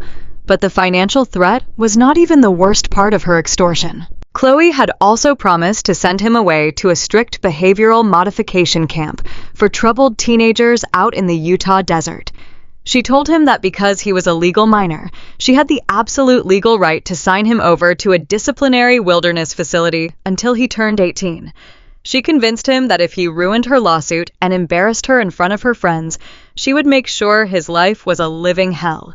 David, my cowardly older brother, had stood right next to her while she made these terrifying threats, and he did not say a single word to defend his only son. Leo sounded completely broken. He told me he did not want to lie to the judge, but he was terrified of losing his entire future and being sent away to a desert disciplinary camp. He asked me what he should do, begging me for a way out of the impossible trap his mother had built around him. I closed my eyes and pictured the encrypted flash drive sitting safely in Thomas Sterling's heavy steel office safe, the recovered digital video that proved exactly how the fire started. The video that proved Leo had warned his mother about the leaking propane tank while she drunkenly laughed at him. I wanted so desperately to tell him about the camera footage. I wanted to tell him that we had the ultimate weapon and he did not need to worry about a single thing. But my military training kicked in, suppressing my emotional response. Thomas and I had agreed that absolute total secrecy was our only tactical advantage. If I told Leo about the recovered camera, there was a massive risk he might accidentally reveal the secret to Chloe under the extreme pressure of living in that house. If Chloe knew the video existed, her expensive lawyers would immediately pivot their strategy. They would find a way to discredit the digital evidence or invent a new lie before we ever reached a jury. I had to keep Leo completely in the dark to protect the integrity of the trap we were setting. So I did the hardest thing I have ever done in my entire life. I lied to my crying nephew to protect him. I kept my voice incredibly steady and calm. I told Leo that he needed to listen to me very carefully. I told him that his survival was the only thing that mattered right now. I explicitly instructed him to do exactly what his mother wanted. I told him to memorize her script, to nod his head, and to play the exact role she was demanding. Leo sounded deeply shocked. He asked me why I would want him to lie in court and help his mother win the lawsuit. He told me he did not want me to go to jail or lose all my money because of a terrible lie. I took a slow, deep breath. I told him that he was just a kid, caught behind enemy lines, and his only mission was to stay completely safe. I promised him with absolute certainty that I was not going to jail and I was not going to lose the lawsuit. I told him I had a massive, solid plan in motion, and I had a very powerful military attorney fighting on my side. I promised him that no matter what words came out of his mouth on that witness stand, I would never, ever be angry with him. I explained that toxic people like his mother thrive on control and panic. If he fought back now, she would escalate her abuse and carry out her threats to send him away. The safest tactical move was to comply and make her feel completely secure in her victory. Let her believe she has entirely won, I told him. Let her think she has completely broken both of us. Leo was quiet for a long time. The heavy silence stretched across the phone line, connecting my dark apartment to his hiding place. Finally, he let out a small, relieved sigh. The massive, crushing burden of protecting my honor had been officially lifted from his young shoulders. He asked me if I was really going to be okay. I looked down at the painful, raw red burns covering my arms. I thought about my empty, frozen bank accounts and my sold car and the grueling double shifts I had to endure just to buy groceries. Then I thought about the sheer, arrogant cruelty of a woman who would force her own child to commit perjury to cover up her drunken arson. I told Leo I was going to be more than okay. I told him I was a former Navy corpsman, and I knew exactly how to navigate a hostile war zone. I promised him that when the dust finally settled, he would be completely safe, and his mother would never be able to threaten him again. We hung up a few minutes later. I sat alone in the dark apartment, listening to the distant sound of a passing siren. The financial chokehold was tightening, and the physical pain was relentless. But the phone call with Leo had completely changed my mindset. This was no longer just a defensive legal battle to protect my own reputation and my own savings account. This was a rescue mission. I was going to walk into that packed courtroom, let Chloe parade her twisted lies in front of the judge, and then I was going to completely burn her fake suburban empire to the absolute ground. I carefully rewrapped the white medical bandages around my arm, tied the surgical tape tight, and began preparing for the trial. The morning of the trial was unnaturally bright. I stood in front of the full-length mirror in my small apartment, staring at the reflection of a woman going to war. I was not wearing my paramedic scrubs or my comfortable civilian clothes. I was wearing my pristine navy dress blue uniform. The dark wool fabric was stiff and formal. The brass buttons caught the morning sunlight, and pinned carefully to the left side of my chest was the Navy Cross. It felt incredibly heavy against the fabric. It carried the physical weight of the men I had saved and the friends I had buried in the dust of Afghanistan. I ran a smoothing hand over the ribbons and took a deep breath. Today, I was walking into a very different kind of battlefield. When I pushed through the heavy wooden double doors of the county courthouse, my lawyer, Thomas Sterling, was already waiting for me in the marble lobby. He wore a sharp gray suit, but he carried himself with the unmistakable rigid posture of a career Marine officer. He took one look at my uniform and nodded slowly. He did not offer any empty civilian reassurances. He simply told me to keep my eyes forward, keep my voice steady, and remember that we were letting them walk directly into their own trap.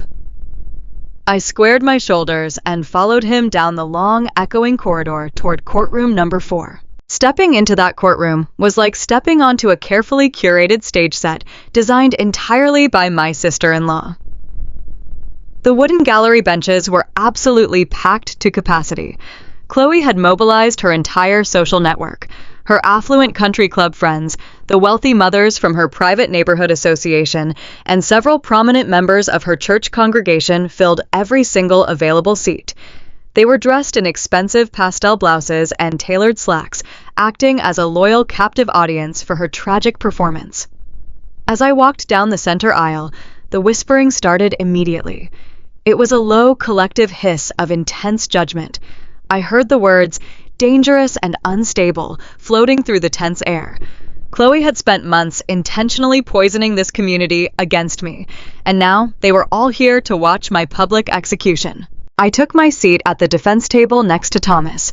Across the aisle at the plaintiff table sat Chloe. She looked like a masterpiece of manufactured fragility.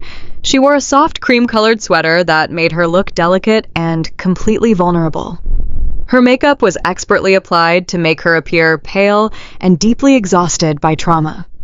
She kept her head bowed, dabbing occasionally at her dry eyes with a white tissue. My older brother David sat right next to her, completely silent, staring intently at the mahogany table in front of him. He absolutely refused to look in my direction. He was a coward, perfectly content to let his manipulative wife destroy his own sister as long as it protected his comfortable suburban life. The bailiff announced the arrival of the judge. We all stood as a stern-looking man with silver hair and a heavy black robe took his seat at the elevated bench. He struck his wooden gavel and officially opened the civil trial. Chloe's high-priced lead attorney immediately stood up to deliver his opening statements. He was a tall, slender man with slicked back hair and an expensive, custom-tailored suit. He paced back and forth across the carpeted floor, directly in front of the jury box. He possessed a theatrical, booming voice perfectly designed to manipulate emotions. He began by painting a vivid picture of a peaceful family weekend, violently shattered by a deeply disturbed individual. He pointed a long, perfectly manicured finger directly at me and told the jury that the woman sitting before them in the dress uniform was not a protector. He claimed I was a ticking time bomb. He used heavily loaded psychological buzzwords.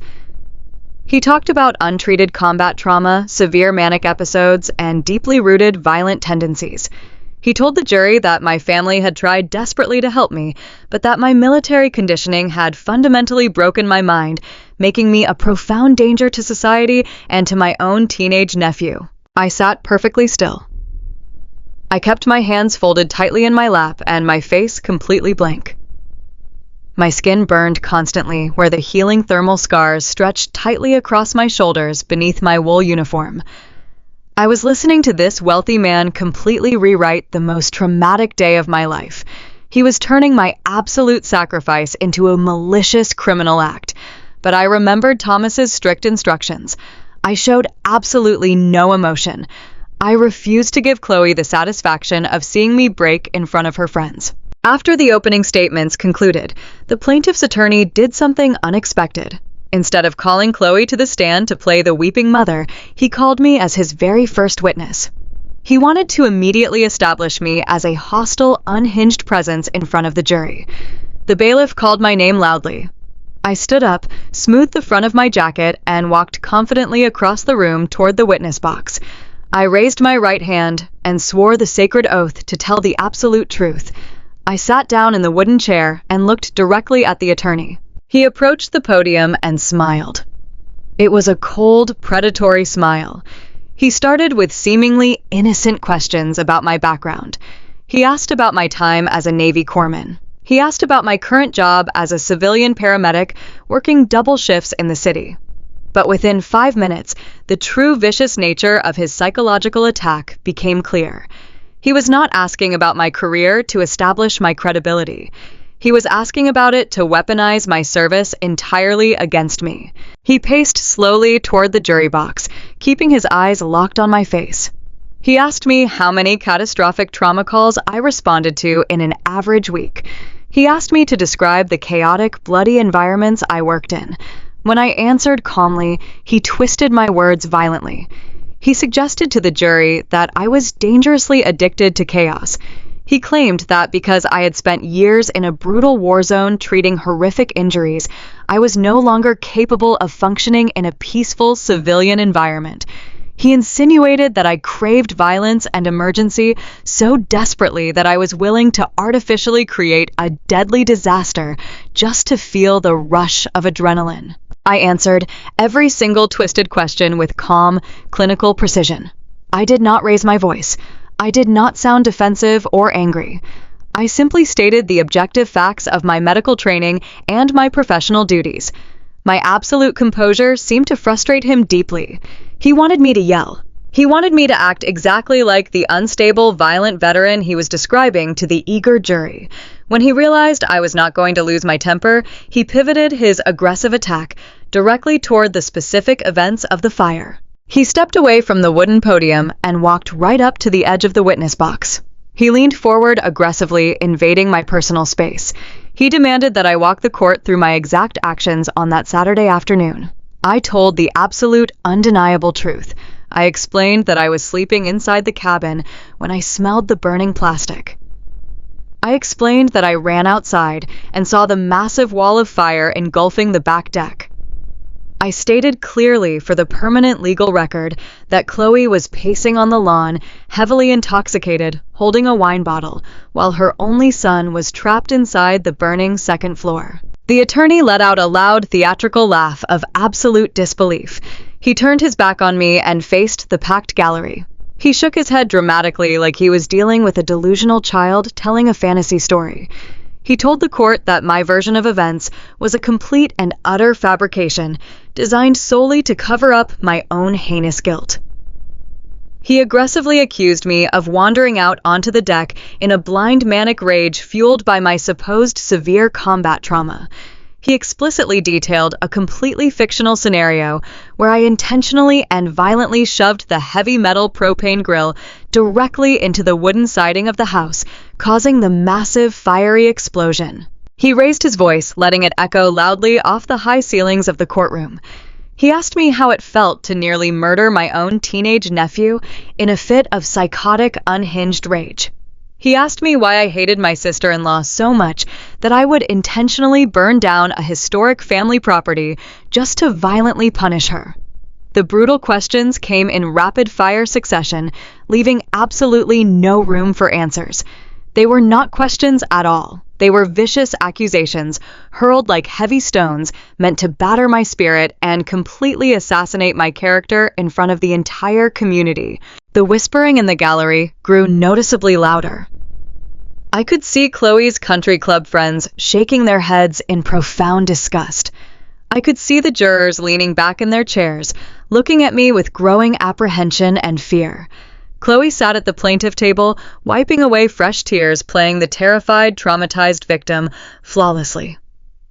She was watching her expensive lawyer systematically destroy my reputation and rewrite reality. I looked over at Thomas Sterling. He was sitting completely relaxed at the defense table, watching the opposing counsel with the calm, calculating eyes of a seasoned predator observing a very foolish prey. He gave me a tiny, almost imperceptible nod. "Hold the line." The opposing attorney noticed my continued absolute silence.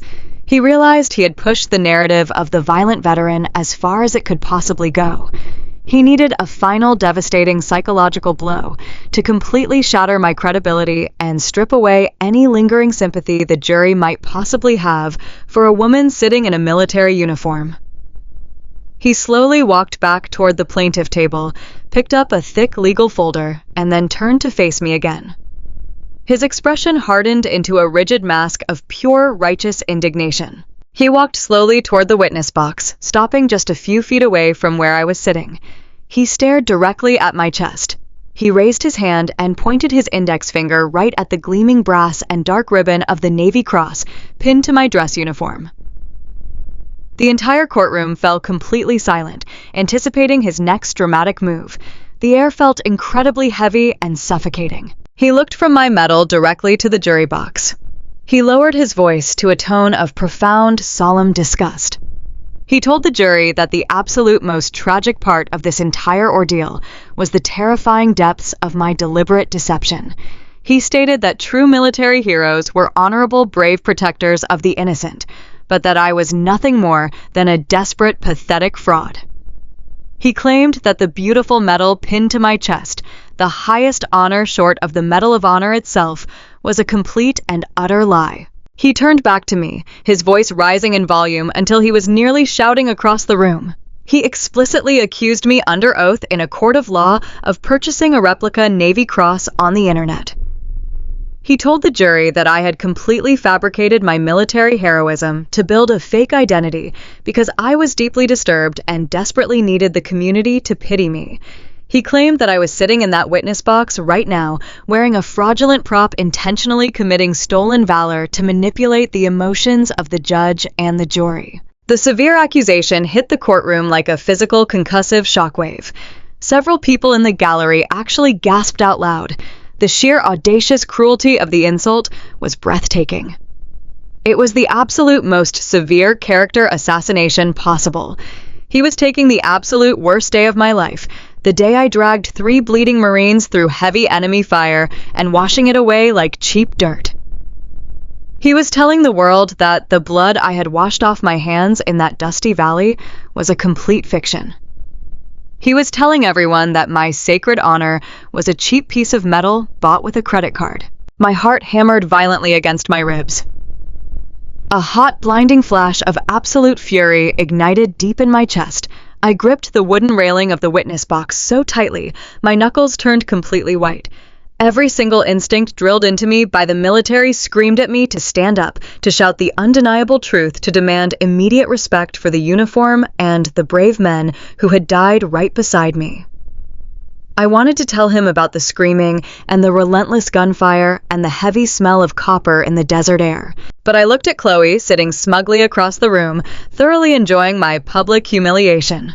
I realized this was exactly what they wanted. They desperately wanted me to explode.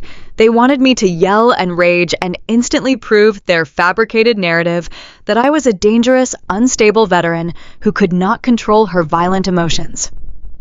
If I lost my temper now, I would give them the exact reaction they desperately needed to win their massive million-dollar lawsuit. I forced myself to take a slow, deep breath.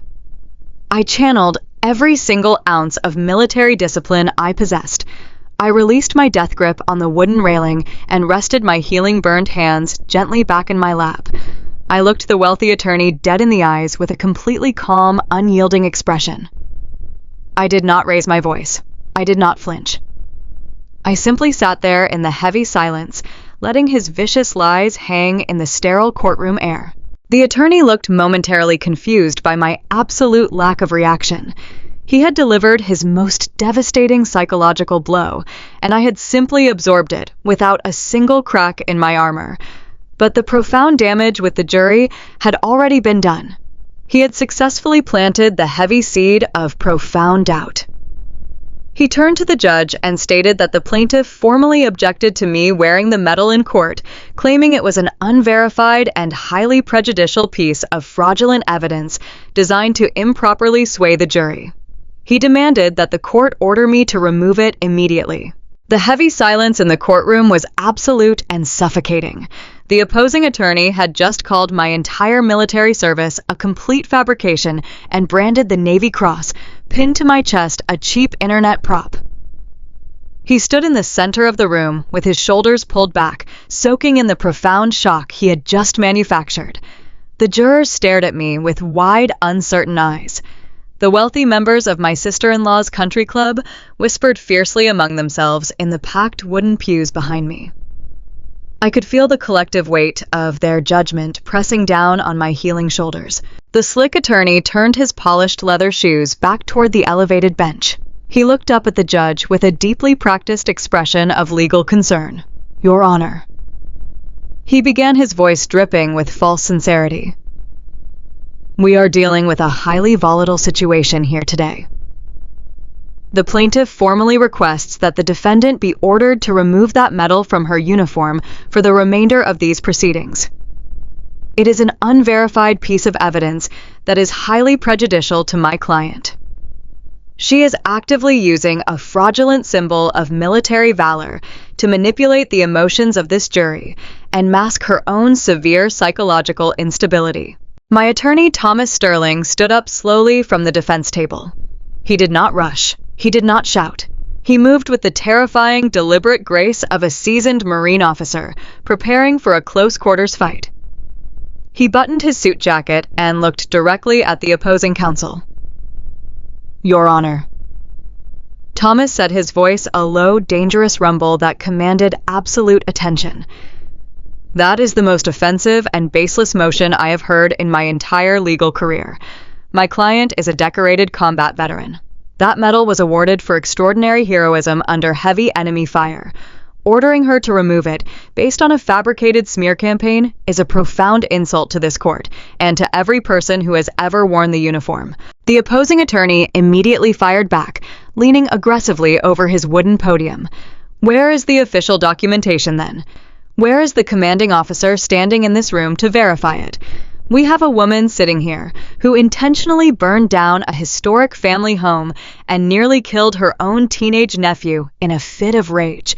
We have sworn witness testimony stating she is suffering from severe, dangerous delusions. Allowing her to sit in a court of law wearing a costume she bought to garner unearned sympathy is an absolute mockery of the justice system.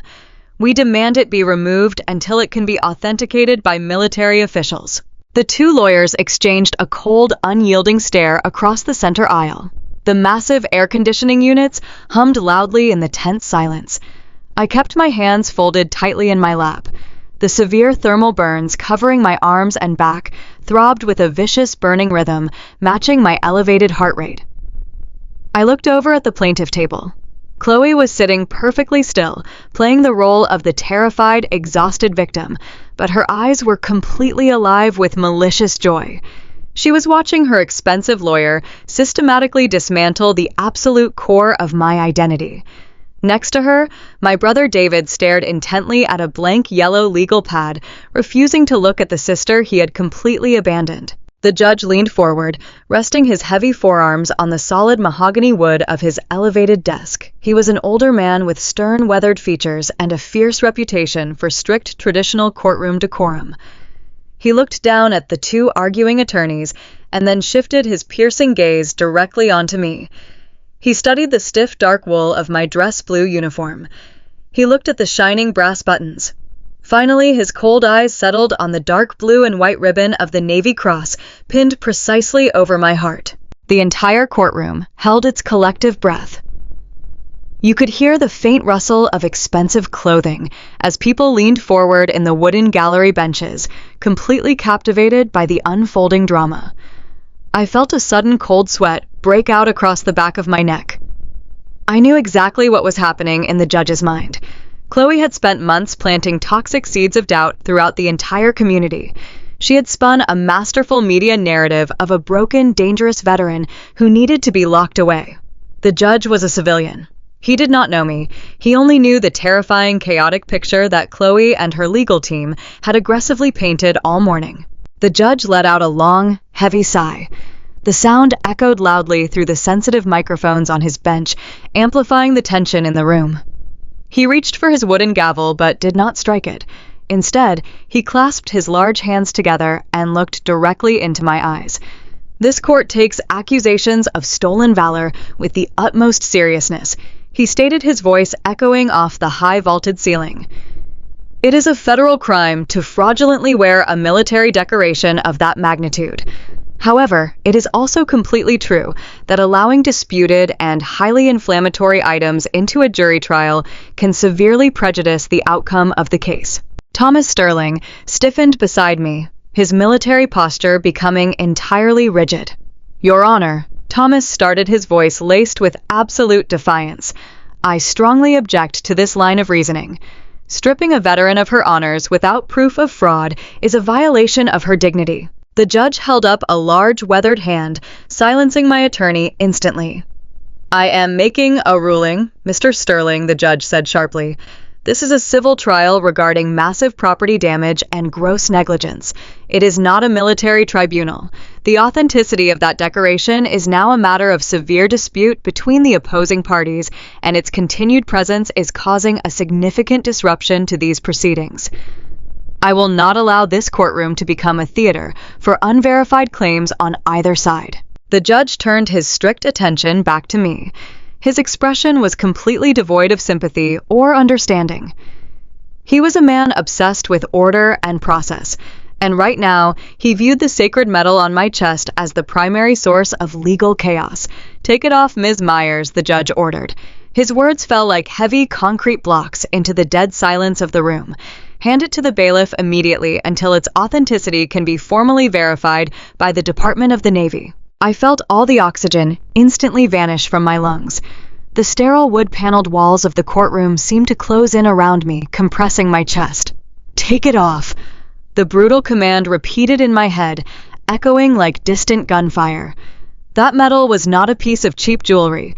It was the physical embodiment of the absolute worst and proudest day of my entire life. It was the heavy metallic smell of copper blood and burning diesel fuel in a dusty, hostile valley in Afghanistan. It was the crushing, agonizing weight of 3 severely wounded Marines I had dragged through the dirt, while insurgent bullets shattered the rocks mere inches from my face.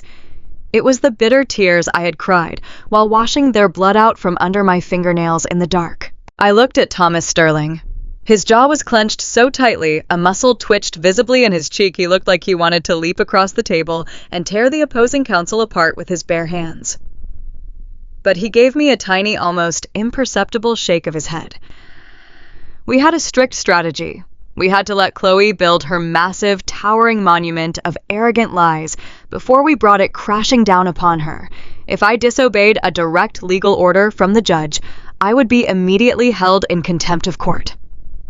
I would be thrown in a holding cell, and Chloe would win her $1 million fraudulent lawsuit by default.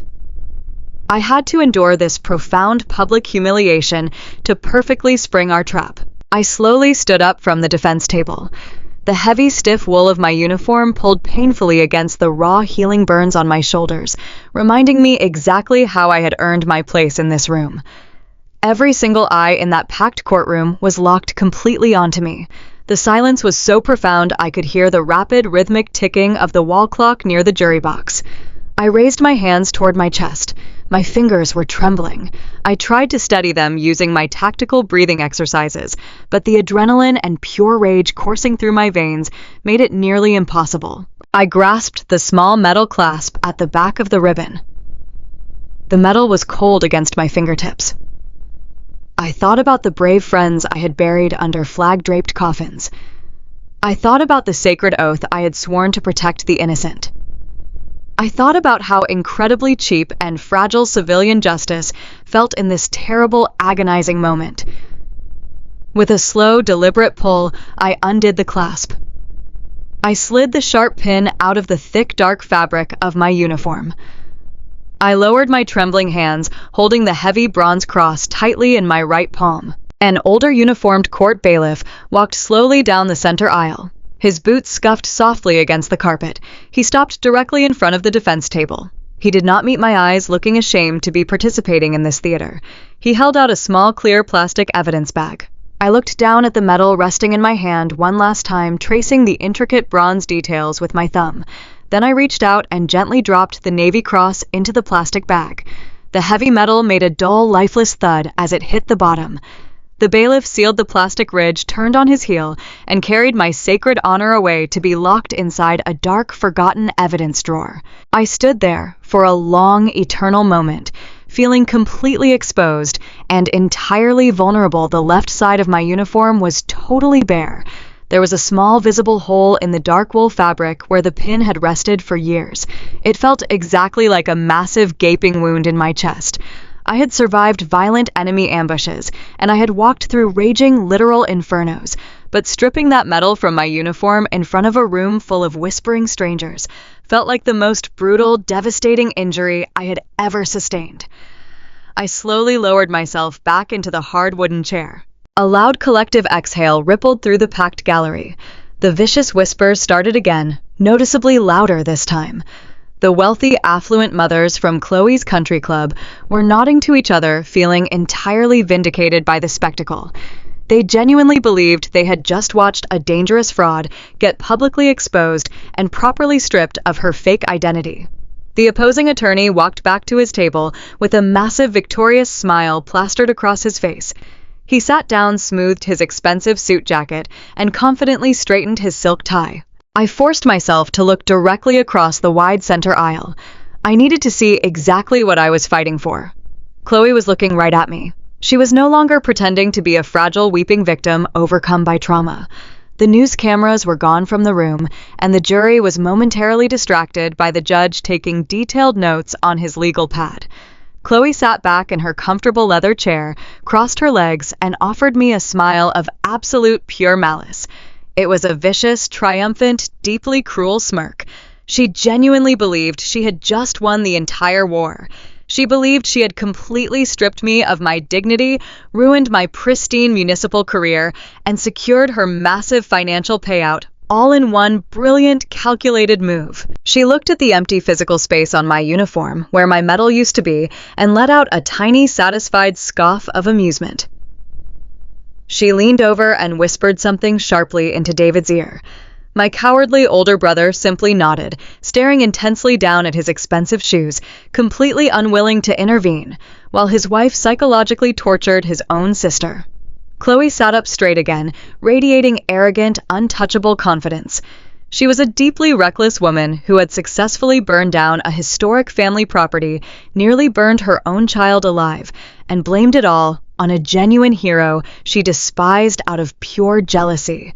And right now, sitting in that courtroom, she thought she was entirely, completely safe. I sat perfectly still, absorbing the intense burning heat of her arrogant gaze. My hands were empty, resting lightly on the defense table, but my mind was completely focused and razor-sharp.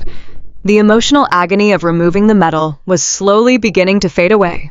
It was being rapidly replaced by a cold, absolute, and terrifying resolve. Chloe thought she had just delivered the final, devastating killing blow. She had absolutely no idea that she had actually just triggered her own absolute destruction. She wanted me bare and exposed. She wanted me to feel small and vulnerable. She did not realize that by taking away my honorable medal, she had removed the very last thing keeping my furious rage in check. I was no longer just a defendant trying to survive a lawsuit. I was a combat veteran, preparing to obliterate an enemy position. The trap was fully set. We only needed her to take one more step.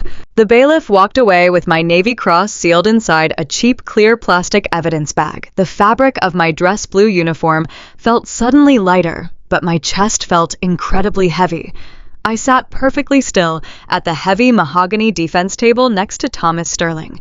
He did not say a single word to offer comfort. He knew exactly what was happening. We were waiting in the tense, heavy silence for the opposing attorney to make his final, fatal move. The slick, wealthy lawyer returned to his wooden podium, practically vibrating with absolute, arrogant triumph. He had just successfully stripped a decorated combat veteran of her sacred honor in front of a packed gallery of whispering, judgmental suburbanites. He adjusted his expensive silk tie, cleared his throat loudly, and addressed the stern judge. He announced with supreme confidence that the plaintiff would now call their primary eyewitness to the stand to deliver the final conclusive testimony. He formally called 15-year-old Leo to testify. A collective, expectant murmur rippled through the hard wooden pews behind me. Calling a child to testify in a massive, high-stakes civil lawsuit was a bold, highly aggressive strategy. I watched the heavy oak double doors at the back of the courtroom slowly swing open. Leo walked down the long carpeted center aisle accompanied by a neutral court advocate. He wore a stiff, oversized navy suit that hung awkwardly on his growing teenage frame. His head was bowed deeply, his shoulders hunched forward as if he were trying to shrink himself into absolute physical invisibility. The immense psychological burden his mother had placed on his young shoulders was physically crushing him. Every step he took looked agonizingly heavy. I looked across the wide center aisle at the plaintiff table. Chloe was sitting up, perfectly straight, radiating untouchable confidence. She smoothed the front of her beige cashmere sweater and offered her approaching son a radiant, deeply encouraging smile. It was the smile of a manipulative mother who completely believed her toxic blackmail was absolutely foolproof. She had viciously threatened to drain his entire college savings fund. She had threatened to send him away to a strict behavioral disciplinary camp in the Utah desert. She genuinely thought absolute pure fear would guarantee his unwavering loyalty to her completely fabricated script. My older brother David sat right beside her, staring intensely at the polished floor, completely unable to meet his own son's terrified eyes. He was a pathetic coward, allowing his manipulative wife to force their only child to commit felony perjury just to save their fake country club reputation and secure a massive financial payout. Leo stepped slowly up into the elevated wooden witness box. The court clerk approached and asked him to raise his right hand and swear to tell the truth, the whole truth, and nothing but the truth, under penalty of perjury. Leo raised a visibly trembling hand. His voice cracked heavily as he quietly swore the sacred legal oath. He sat down, gripping the smooth wooden railing of the witness box so tightly his knuckles turned completely pale white. He looked absolutely terrified, isolated, and incredibly young, sitting in that formal adult arena. The opposing attorney approached the witness stand, holding a yellow legal pad and wearing a warm, deeply practiced smile, designed entirely to disarm and manipulate a child. He spoke to Leo in a soft, gentle, accommodating tone, painting himself as a friendly, helpful guide through a difficult process. He asked several easy introductory questions about Leo's age, his high school classes, and his favorite hobbies. Leo answered in barely a whisper, staring constantly down at his nervous hands resting in his lap. Then the slick lawyer pivoted smoothly and dangerously to the exact day of the tragic fire. He asked Leo to recount exactly what he saw looking out his second-story bedroom window that Saturday afternoon. He explicitly asked Leo to tell the jury about his Aunt Sarah's disturbing and violent behavior. This was the precise, critical moment. This was the exact cue for Leo to recite the twisted, venomous narrative Chloe had violently drilled into his head for weeks on end. He was supposed to tell the court that I was screaming manic and violently shoving the heavy metal propane grill directly into the wooden house. The entire packed courtroom held its collective breath, waiting for the final nail to be driven into my coffin. Chloe leaned forward in her comfortable leather chair, her eyes locked intensely and exclusively onto her son, silently demanding his total, absolute compliance. Leo opened his mouth, but absolutely no sound came out. He looked at the confident, slick attorney waiting for the lie. Then he looked across the large room at his mother.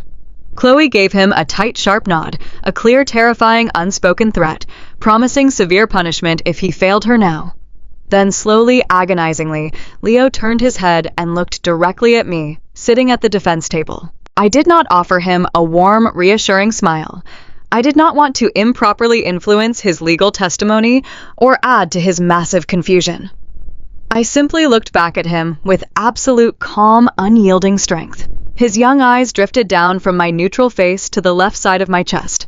He stared silently at the empty, bare space on the dark wool fabric of my uniform. He saw the small visible hole where my Navy cross had been proudly pinned just minutes earlier. He saw exactly what his mother had viciously done to the woman who had willingly walked through a literal collapsing inferno to save his life while she ran away to save herself. I saw the exact moment the paralyzing fear inside my young nephew shattered into a million useless pieces, a profound visible change washed over his pale, sweating face. His violent trembling stopped completely, his hunched shoulders squared slightly, pushing back against the heavy suit jacket. He took a deep, shuddering breath, filling his lungs with the sterile courtroom air, and leaned much closer to the small black microphone. "Aunt Sarah didn't start the fire," he said. His voice was no longer a frightened whisper. It rang out clear, strong, and incredibly steady, echoing loudly off the high-vaulted ceiling of the silent courtroom. The opposing attorney froze instantly in his tracks. His warm, manufactured smile vanished completely, leaving a mask of utter confusion. He blinked rapidly, clearly caught completely off guard by the sudden massive deviation from their heavily rehearsed and carefully planned script. He took a quick step back and let out a forced, awkward, highly unnatural laugh. He told Leo it was perfectly okay to be nervous in a big courtroom, but reminded him gently to stick to what they had discussed prior to the trial starting. He tried aggressively to reframe the question, asking Leo once again to describe my intentional violent actions on the wooden back deck. "I didn't see her do anything violent," Leo stated firmly, his young voice gaining incredible, undeniable traction.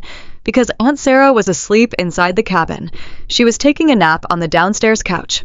My mother is the one who started the fire.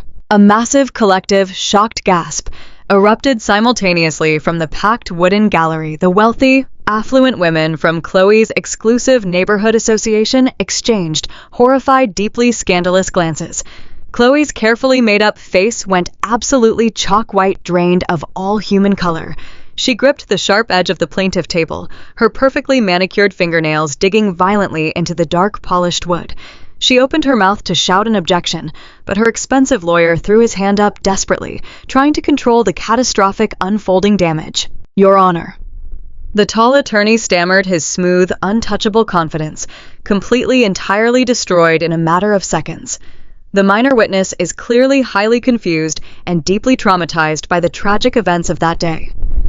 I formally request a brief recess to allow the child to compose himself and remember the facts accurately. Thomas Sterling stood up immediately from the defense table. His deep voice boomed through the large room with the commanding, absolute authority of a seasoned military officer in a combat zone. "Objection, Your Honor. The witness is not confused in the slightest degree. He is answering the direct, specific question posed by the plaintiff's own legal counsel. He is currently under a sworn oath, and he must be allowed to finish his crucial testimony without any further intimidation, coaching, or interruption from the plaintiff's table." The stern, older judge leaned entirely forward over his elevated wooden bench. His cold, piercing eyes narrowed sharply as he assessed the rapidly deteriorating, chaotic scene. He looked at the panicked, sweating attorney, then at the furious, trembling mother, and finally settled his heavy gaze on the teenage boy, sitting bravely in the wooden witness box. The judge struck his heavy wooden gavel once against the sound block. A loud crack silenced the whispering room. Objection sustained, he declared with absolute finality. You may proceed, young man. Tell this court exactly what happened that afternoon. Leo did not hesitate for a single second. The massive emotional floodgates holding back weeks of crushing guilt and silent terror completely burst open. He spoke directly into the sensitive microphone, outlining the absolute, undeniable truth to the entire captivated room. He told the jury exactly how his mother had been drinking heavily on the wooden deck for hours, complaining and acting erratically. He described the expensive wine bottle and her unsteady, swaying movements. He told them he had clearly smelled the leaking propane gas coming from the grill and begged her desperately to turn the heavy metal valve off. He recounted exactly how she had cruelly laughed at him, called him a dramatic little coward, just like his aunt, and carelessly tossed a lit, burning cigarette butt directly into a large, overflowing pile of dry kindling right next to the leaking rubber hose. He described the massive, terrifying explosion that shook the entire house. He described his mother screaming in pure panic and running rapidly away across the green lawn, leaving him trapped entirely alone on the second floor, while the historic structure rapidly became a raging, inescapable inferno. He told the jury with a shaking voice how his father had simply stood frozen in the grass, doing absolutely nothing to help save his own son. Hot tears began to stream steadily down Leo's pale cheeks, but his voice never wavered or broke. He turned his head and pointed a shaking finger directly at me, sitting at the defense table. He told the silent courtroom that Aunt Sarah violently kicked down a locked, burning door to reach him. He described how the toxic, thick black smoke filled his burning lungs until he passed out completely on the hardwood floor, waiting to die. He told the jury that the absolute last thing he remembered before waking up on the lawn was my strong, burned hands, grabbing his shirt, pulling him aggressively through the blistering heat, and throwing him safely out the window onto the porch roof, just seconds before the entire main heavy roof violently collapsed inward, destroying his room entirely. He looked directly up at the judge, his young face shining with tears and absolute pure conviction. She is a true hero, Leo stated fiercely, his voice echoing with undeniable truth. She saved my life, and she severely burned her own arms doing it. My mother forced me to lie to you today. She explicitly told me if I didn't come in here and blame Aunt Sarah, she would permanently take away my college money and send me away to a disciplinary camp in the desert until I was 18. Everything she said in her deposition and everything her lawyer said today was a complete, absolute, disgusting lie. The entire courtroom exploded into absolute, total chaos, but the loudest, most terrifying sound did not come from the shocked, murmuring jury or the gasping, horrified gallery. It came directly from the plaintiff table, where the illusion of the perfect suburban victim had just been completely, violently shattered. Chloe completely lost her absolute mind. The pristine, fragile, carefully curated mask of the traumatized, grieving mother shattered into 1,000 jagged, irrecoverable pieces. She leaped aggressively to her feet, knocking her heavy, expensive leather chair backward until it crashed violently onto the carpeted floor. She pointed a shaking, furious, manic finger directly at her own crying son. "You ungrateful little lying brat!" she screamed at the absolute top of her lungs. Her voice was shrill, hysterical, and completely, entirely unhinged. "I gave you absolutely everything. You are ruining my entire life right now. You are ruining this entire $1 million lawsuit. Shut your stupid mouth right this second before I ruin you." The opposing lawyer tried desperately to grab her arm and pull her forcefully back down into her seat to stop the catastrophic damage, but she shoved him away with vicious, violent, surprising force. She continued screaming wildly across the center aisle, entirely proving her true toxic nature to every single person in the room. She called Leo a pathetic liar. She threatened to pack his bags the exact second they got home. She screamed wildly that I had maliciously brainwashed him against his own loving family. Her face was contorted into a dark mask of pure, ugly, absolute, terrifying rage. She was a deeply reckless, manipulative woman who suddenly realized her entire fraudulent empire was actively burning to the absolute ground, and she was frantically trying to take absolutely everyone down into the ashes with her. The judge slammed his heavy wooden gavel repeatedly and aggressively against the sound block. The loud, sharp cracking noise echoed like rapid gunshots over her hysterical, continuous screaming. "Order in this court," he roared, his voice vibrating with absolute furious authority. "Bailiff, physically restrain that woman immediately." Two heavily armed court officers rushed rapidly down the center aisle. They flanked Chloe, firmly grabbing her flailing arms and forcing her aggressively back down into her chair. She struggled violently against them, still shouting, completely losing whatever tiny shred of human dignity she had left. The jury members physically recoiled deeply in their padded seats, staring at her with profound, deep, visceral disgust. Her wealthy country club friends in the packed gallery watched in absolute horrified, stunned silence as the woman they had blindly supported and pitied publicly revealed herself to be a deeply abusive, manipulative, dangerous monster. David finally moved. My older passive brother stood up, his face entirely drained of all human blood. He looked at his screaming, unhinged wife being physically held down by armed guards, and then looked at his crying, brave son in the elevated witness box. For the very first time in his entirely passive, cowardly, enabling life, he finally did the absolute right thing. He walked completely away from Chloe. He crossed the tense room, stood near the wooden witness box, and put a trembling, highly protective hand firmly on Leo's shaking shoulder. I sat perfectly still at the defense table. I did not smile. I did not gloat. I felt a massive, overwhelming tidal wave of immense protective love for my brave nephew. He had faced the absolute most terrifying, manipulative monster in his entire young life, and he had completely defeated her with absolutely nothing but the pure, undeniable truth. He had chosen honor and integrity over pure fear. He had proven beyond a shadow of a doubt that true courage is not the absence of terror, but the sheer willingness to speak the truth, even when your voice shakes and your entire future is threatened. Thomas Sterling leaned over to me. His seasoned, intelligent gray eyes were gleaming with immense, deep professional satisfaction. He closed his thick yellow legal folder and offered me a slow, chilling, calculated smile. The trap had successfully snapped completely shut, entirely breaking the fragile bones of her fraudulent $1 million lawsuit. Chloe had just publicly proven herself to be a highly unstable, abusive, reckless perjurer in front of the judge, the jury, and her entire social circle. But Thomas and I knew something the rest of the shocked room did not yet know. Her screaming public meltdown was only the very first phase of her absolute total destruction. We had the ultimate, undeniable weapon locked safely inside a briefcase, and we were about to drop the final, devastating hammer. The courtroom slowly began to quiet down, leaving only the sound of Chloe's heavy, ragged breathing as the bailiff stood firmly over her. The judge glared down at the plaintiff table, his expression radiating absolute judicial fury. He instructed the court reporter to strike the plaintiff's disruptive outburst from the record, though the devastating impact on the jury could never be erased. Leo remained in the witness box, wiping his eyes with his sleeve, his father standing silently by his side as a physical barrier against his mother's rage. I looked at the young man I had pulled from the fire.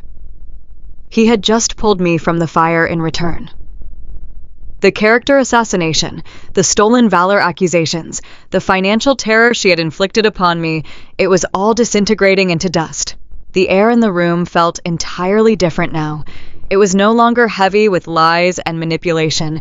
It was clear, sharp, and vibrating with the undeniable power of the truth. Chloe was sitting trapped in the absolute ruins of her own creation, completely unaware that the real fire was just about to begin. The echo of Chloe's hysterical screaming was still bouncing off the high wooden walls of the courtroom. Two armed bailiffs stood directly behind her chair with their hands resting on their utility belts.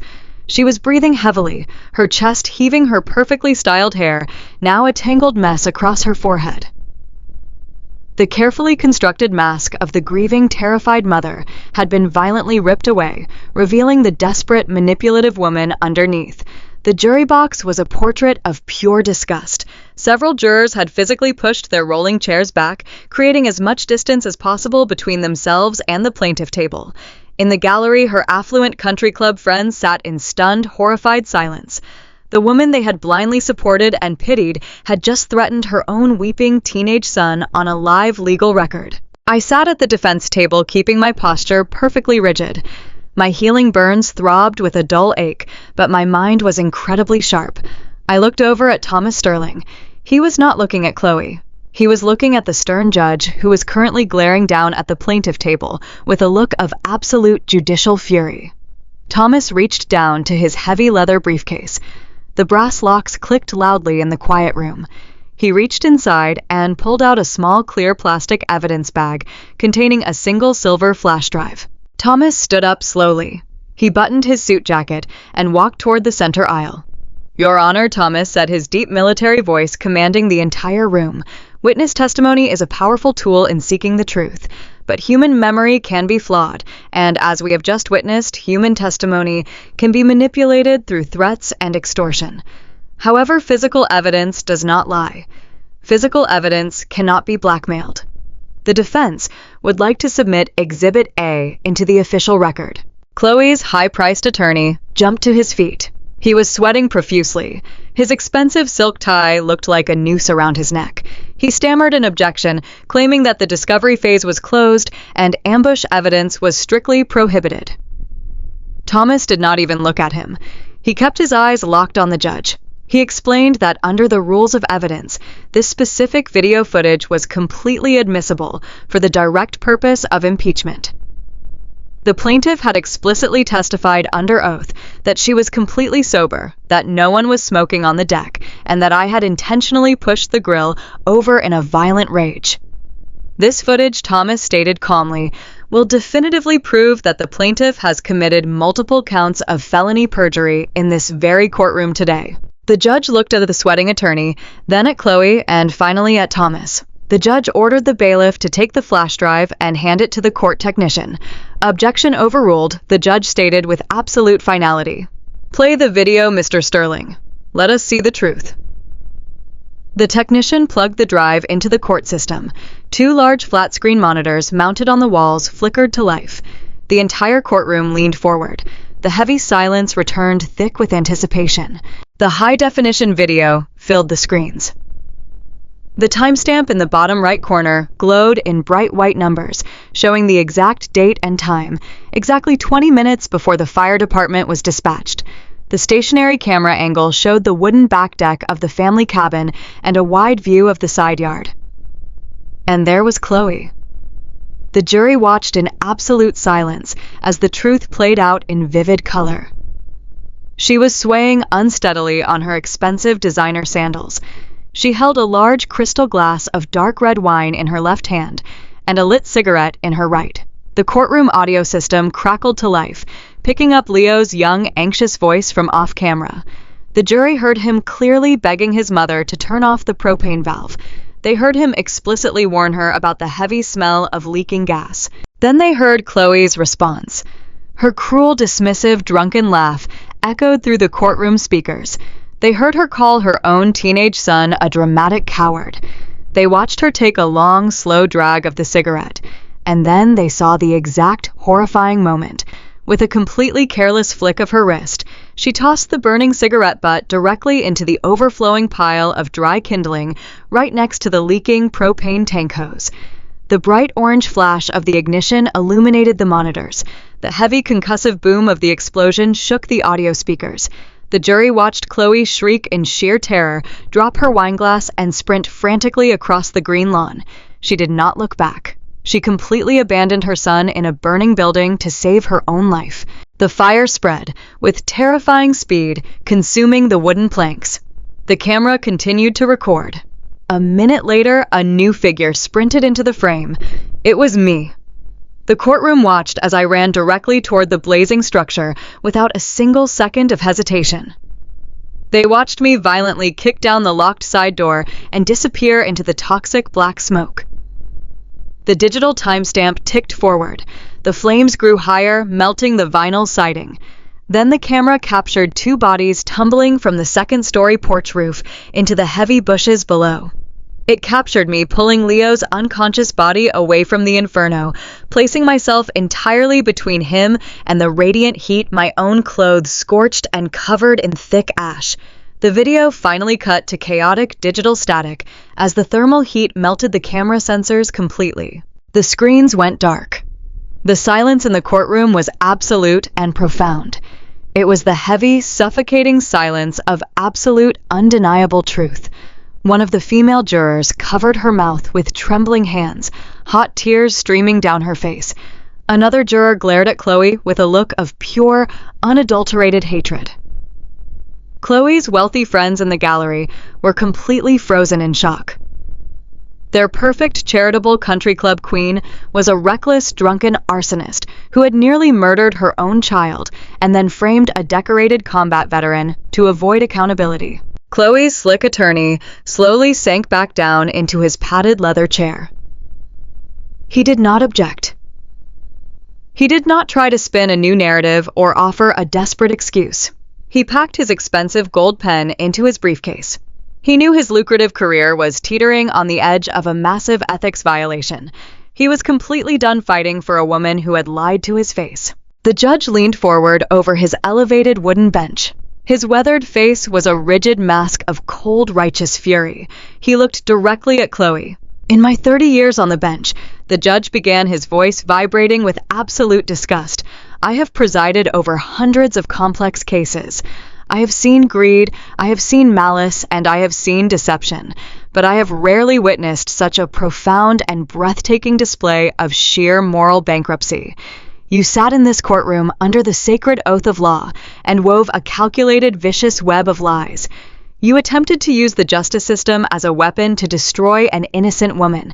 You blackmailed your own child, forcing him to bear the crushing weight of your guilt. You are a disgrace to the concept of motherhood and a profound danger to society. The judge took a deep, steadying breath. He turned his gaze away from Chloe and looked directly at me. The harsh anger in his eyes vanished entirely, replaced by a profound, unmistakable respect. He gestured to the bailiff standing near the evidence lockbox.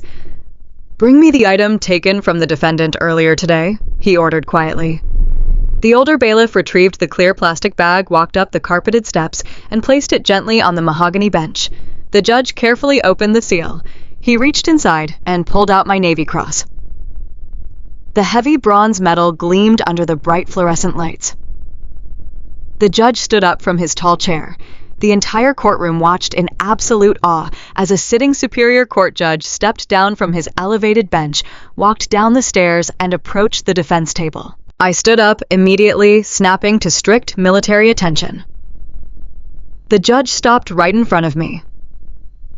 He held the Navy Cross gently in his weathered hands.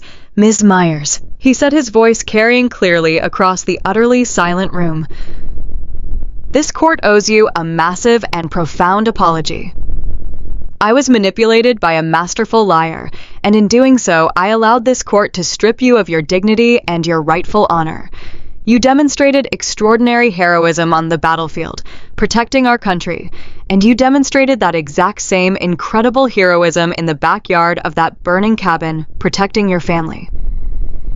You are a true protector in every sense of the word." He held the beautiful medal out to me. "Please," he said softly, "put it back exactly where it belongs." My hands shook slightly as I took the cross from him. I pinned it back onto the dark, stiff wool fabric of my dress blue uniform, right over my heart. The small visible hole in the fabric was covered. The massive, gaping psychological wound in my chest finally closed. I felt a single hot tear roll down my cheek, but I did not wipe it away. The profound emotional relief washing over my tired body was indescribable. The judge nodded respectfully, turned, and walked back up to his bench. He struck his heavy wooden gavel against the sound block with the terrifying force of a gunshot. "This civil lawsuit is hereby dismissed with extreme prejudice," he declared loudly. "The plaintiff will pay all legal fees and court costs associated with this deeply fraudulent action." Before the echo of the heavy gavel could fade, Thomas Sterling was already on his feet. "Your Honor," Thomas said smoothly, handing a thick stack of freshly printed legal documents to the court clerk. "The defense is immediately filing a comprehensive countersuit against the plaintiff for severe defamation of character, malicious prosecution, intentional infliction of emotional distress, and extensive civil fraud. We will be seeking the absolute maximum punitive damages allowed by state law." The judge nodded in total agreement. "The court accepts the filings, Mr. Sterling." But justice was not finished with Chloe. The judge looked toward the back of the courtroom. "Bailiffs," the judge ordered sharply. "Take the plaintiff into immediate custody. I am holding her in direct criminal contempt of court for multiple counts of aggravated felony perjury committed under oath today. I am also directing the county prosecutor's office to review the video evidence for immediate criminal charges of reckless endangerment, arson, and child endangerment." 2 armed deputies moved instantly. They grabbed Chloe by her arms, pulling her roughly out of her comfortable chair. She finally found her voice, screaming in absolute blind panic. She desperately begged her lawyer to do something, but he completely ignored her, refusing to even make eye contact as he packed his bags. The cold, metallic click of steel handcuffs echoing through the courtroom was the most beautiful, satisfying sound I had ever heard. As they dragged Chloe toward the side, holding cell door, she screamed wildly for her husband. "David, do something. Tell them to stop." My older brother stood up from his chair. For the very first time in his entire passive, enabling, cowardly life, he did not cower away from conflict.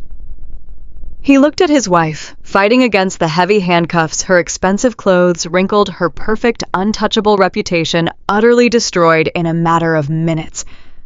"I am doing something," David said, his voice shaking but surprisingly clear and resolute. "I am taking my son home. I am filing for full legal custody tomorrow morning, and I am filing for divorce immediately. I am completely done covering for your lies." Chloe let out a final, agonizing shriek of pure, utter defeat as the heavy steel door slammed shut behind her, cutting off her voice entirely. Leo looked over at me from the witness box. His face was stained with exhausted tears, but he offered me a small, brave smile of profound relief. The crushing nightmare was finally over for both of us. That afternoon marked the absolute permanent end of Chloe's carefully curated empire.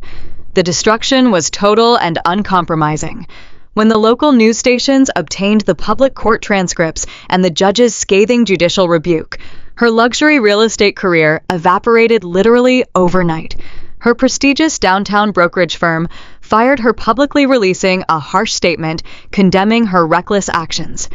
The exclusive gated country club she had prized above all else revoked her family membership, immediately banning her from the manicured property forever. Her wealthy, affluent friends, the exact same women who had sat in the gallery, whispering cruel judgments about my military service, completely abandoned her. They scrubbed her from their social media accounts and refused to take her desperate pleading phone calls from the county jail. The massive 5-bedroom colonial house they could never truly afford went into rapid foreclosure within a few short months. She lost her glittering status, her beautiful home, her freedom, and her family. She had tried with all her might to burn my life to the absolute ground, but in the end, she had only succeeded in completely destroying her own. 6 months have passed since the heavy wooden doors of courtroom number 4 slammed shut on my sister-in-law's fabricated empire. Today, I woke up to the sound of wind rustling through ancient oak trees, instead of the blaring city traffic that used to echo outside my small rented apartment. I walked out onto the wide wooden planks of my wrap-around porch, holding a warm ceramic mug of black coffee. The morning air was crisp and clean. I looked down at my arms. The severe thermal burns have finally healed into smooth silver scars. They no longer pull or tear when I stretch my shoulders. They are permanent, visible maps of the absolute worst and proudest day of my life. They remind me every single morning that I survived a literal inferno and a psychological war. The financial and legal resolution of the trial was incredibly swift and absolutely devastating for the woman who tried to destroy me. Thomas Sterling did exactly what he promised. He did not just win the defensive case. He went on the aggressive offensive with the terrifying precision of a seasoned military tactician. The countersuit we filed for severe defamation of character, malicious prosecution, and intentional infliction of emotional distress completely decimated Chloe's financial standing. She had arrogantly tried to sue me for $1.5 million using a massive web of felony perjury. We countersued, and the civil jury awarded me a massive punitive settlement that completely drained her personal accounts and forced the immediate aggressive liquidation of all her luxury assets. I used a portion of that settlement to buy this beautiful 40-acre property deep in the quiet country.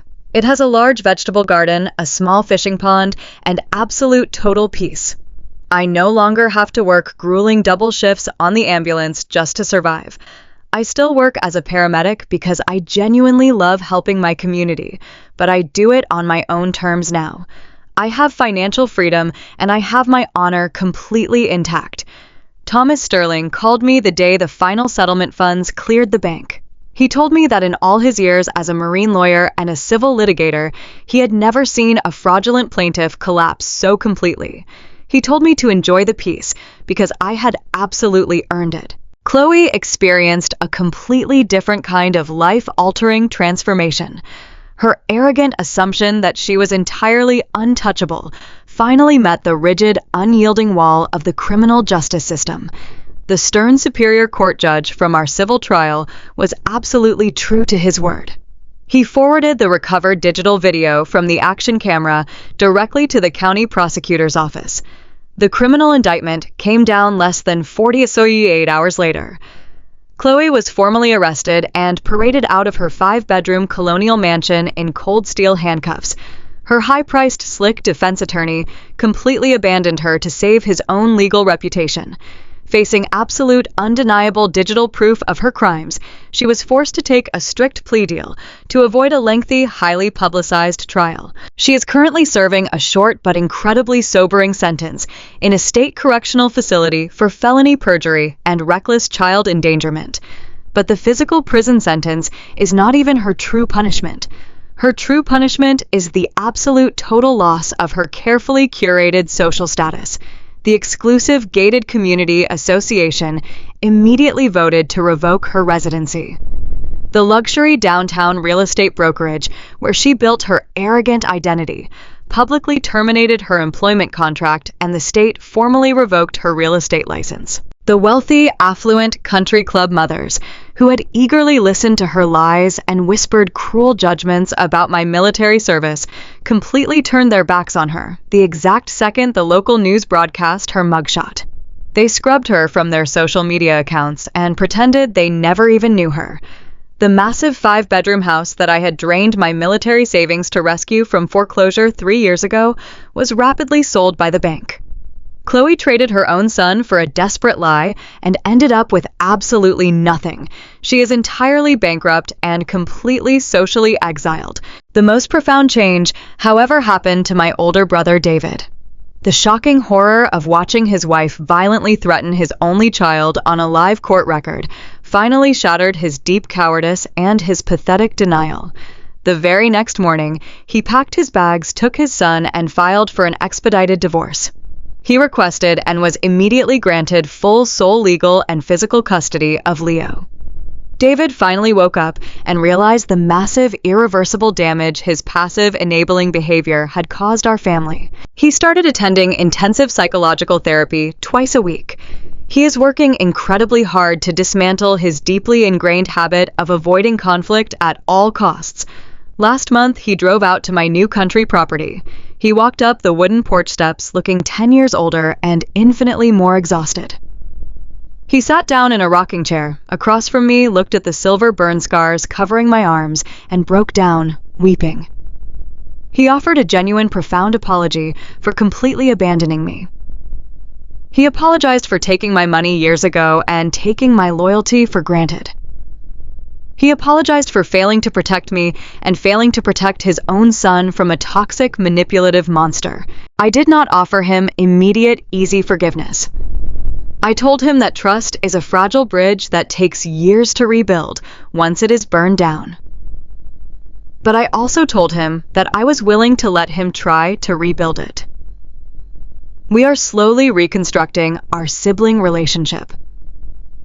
It is not perfect and it is not easy, but it is finally grounded in absolute honesty instead of convenient lies. He is learning how to be a real father who stands up for his child and a real brother who defends his family. The absolute brightest light in my new peaceful life is my 15-year-old nephew. Leo visits my country house every single weekend without fail. We hike together through the thick wooded trails behind my property. We sit by the pond and fish in the quiet afternoon sun. We talk about his upcoming college applications and his dream of studying engineering. The heavy, crushing anxiety that used to follow him around his mother's pristine, sterile house is completely gone. He is thriving in the fresh air. He is playing sports, laughing loudly, and breathing freely. We share a bond that goes far deeper than basic biology. We share the profound, silent bond of survival. He knows that I will gladly walk through a wall of roaring fire for him. And I know that he will bravely stand up in a terrifying courtroom and speak the absolute truth to protect me. We saved each other. When he looks at the Navy Cross that now sits proudly in a glass display case on my living room mantel, he does not see a piece of metal. He sees the exact same unyielding courage that he discovered inside his own chest. I sit on my porch now, sipping my coffee and watching the morning sun break completely over the distant tree line. The past 6 months have given me a lot of quiet time to reflect on the true nature of loyalty and love.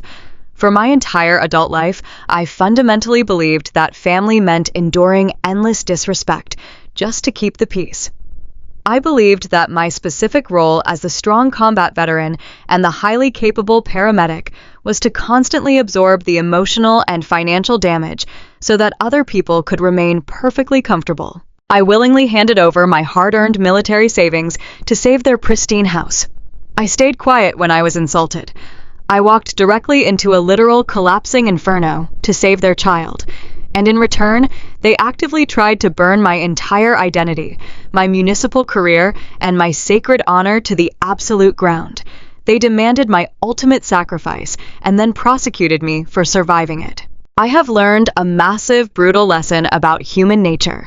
You absolutely cannot set yourself on fire to keep people warm who only care about the ashes. Toxic people will eagerly watch you burn alive if it provides them with a momentary spark of convenience or a convenient excuse for their own destructive behavior.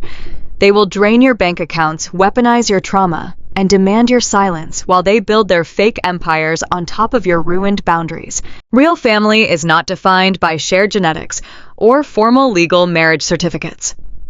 Real family is not about enabling destructive behavior or turning a blind eye to vicious manipulation just to avoid an uncomfortable holiday dinner. Real family is about absolute, unyielding truth. It is about the people who will stand up for you when the flames are rising and the people who adamantly refuse to let you burn alone.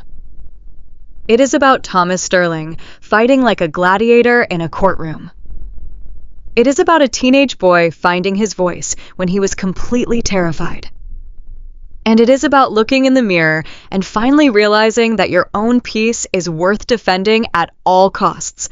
My life is incredibly quiet now, and I fiercely protect that quiet. I no longer shrink myself to fit into a space that was never designed to respect me. The fire took away a historic cabin, and it temporarily took away my physical comfort, but it ultimately burned away the thick, suffocating fog of illusion that had trapped me for years. It left behind nothing but the pure, undeniable truth. I am a decorated veteran.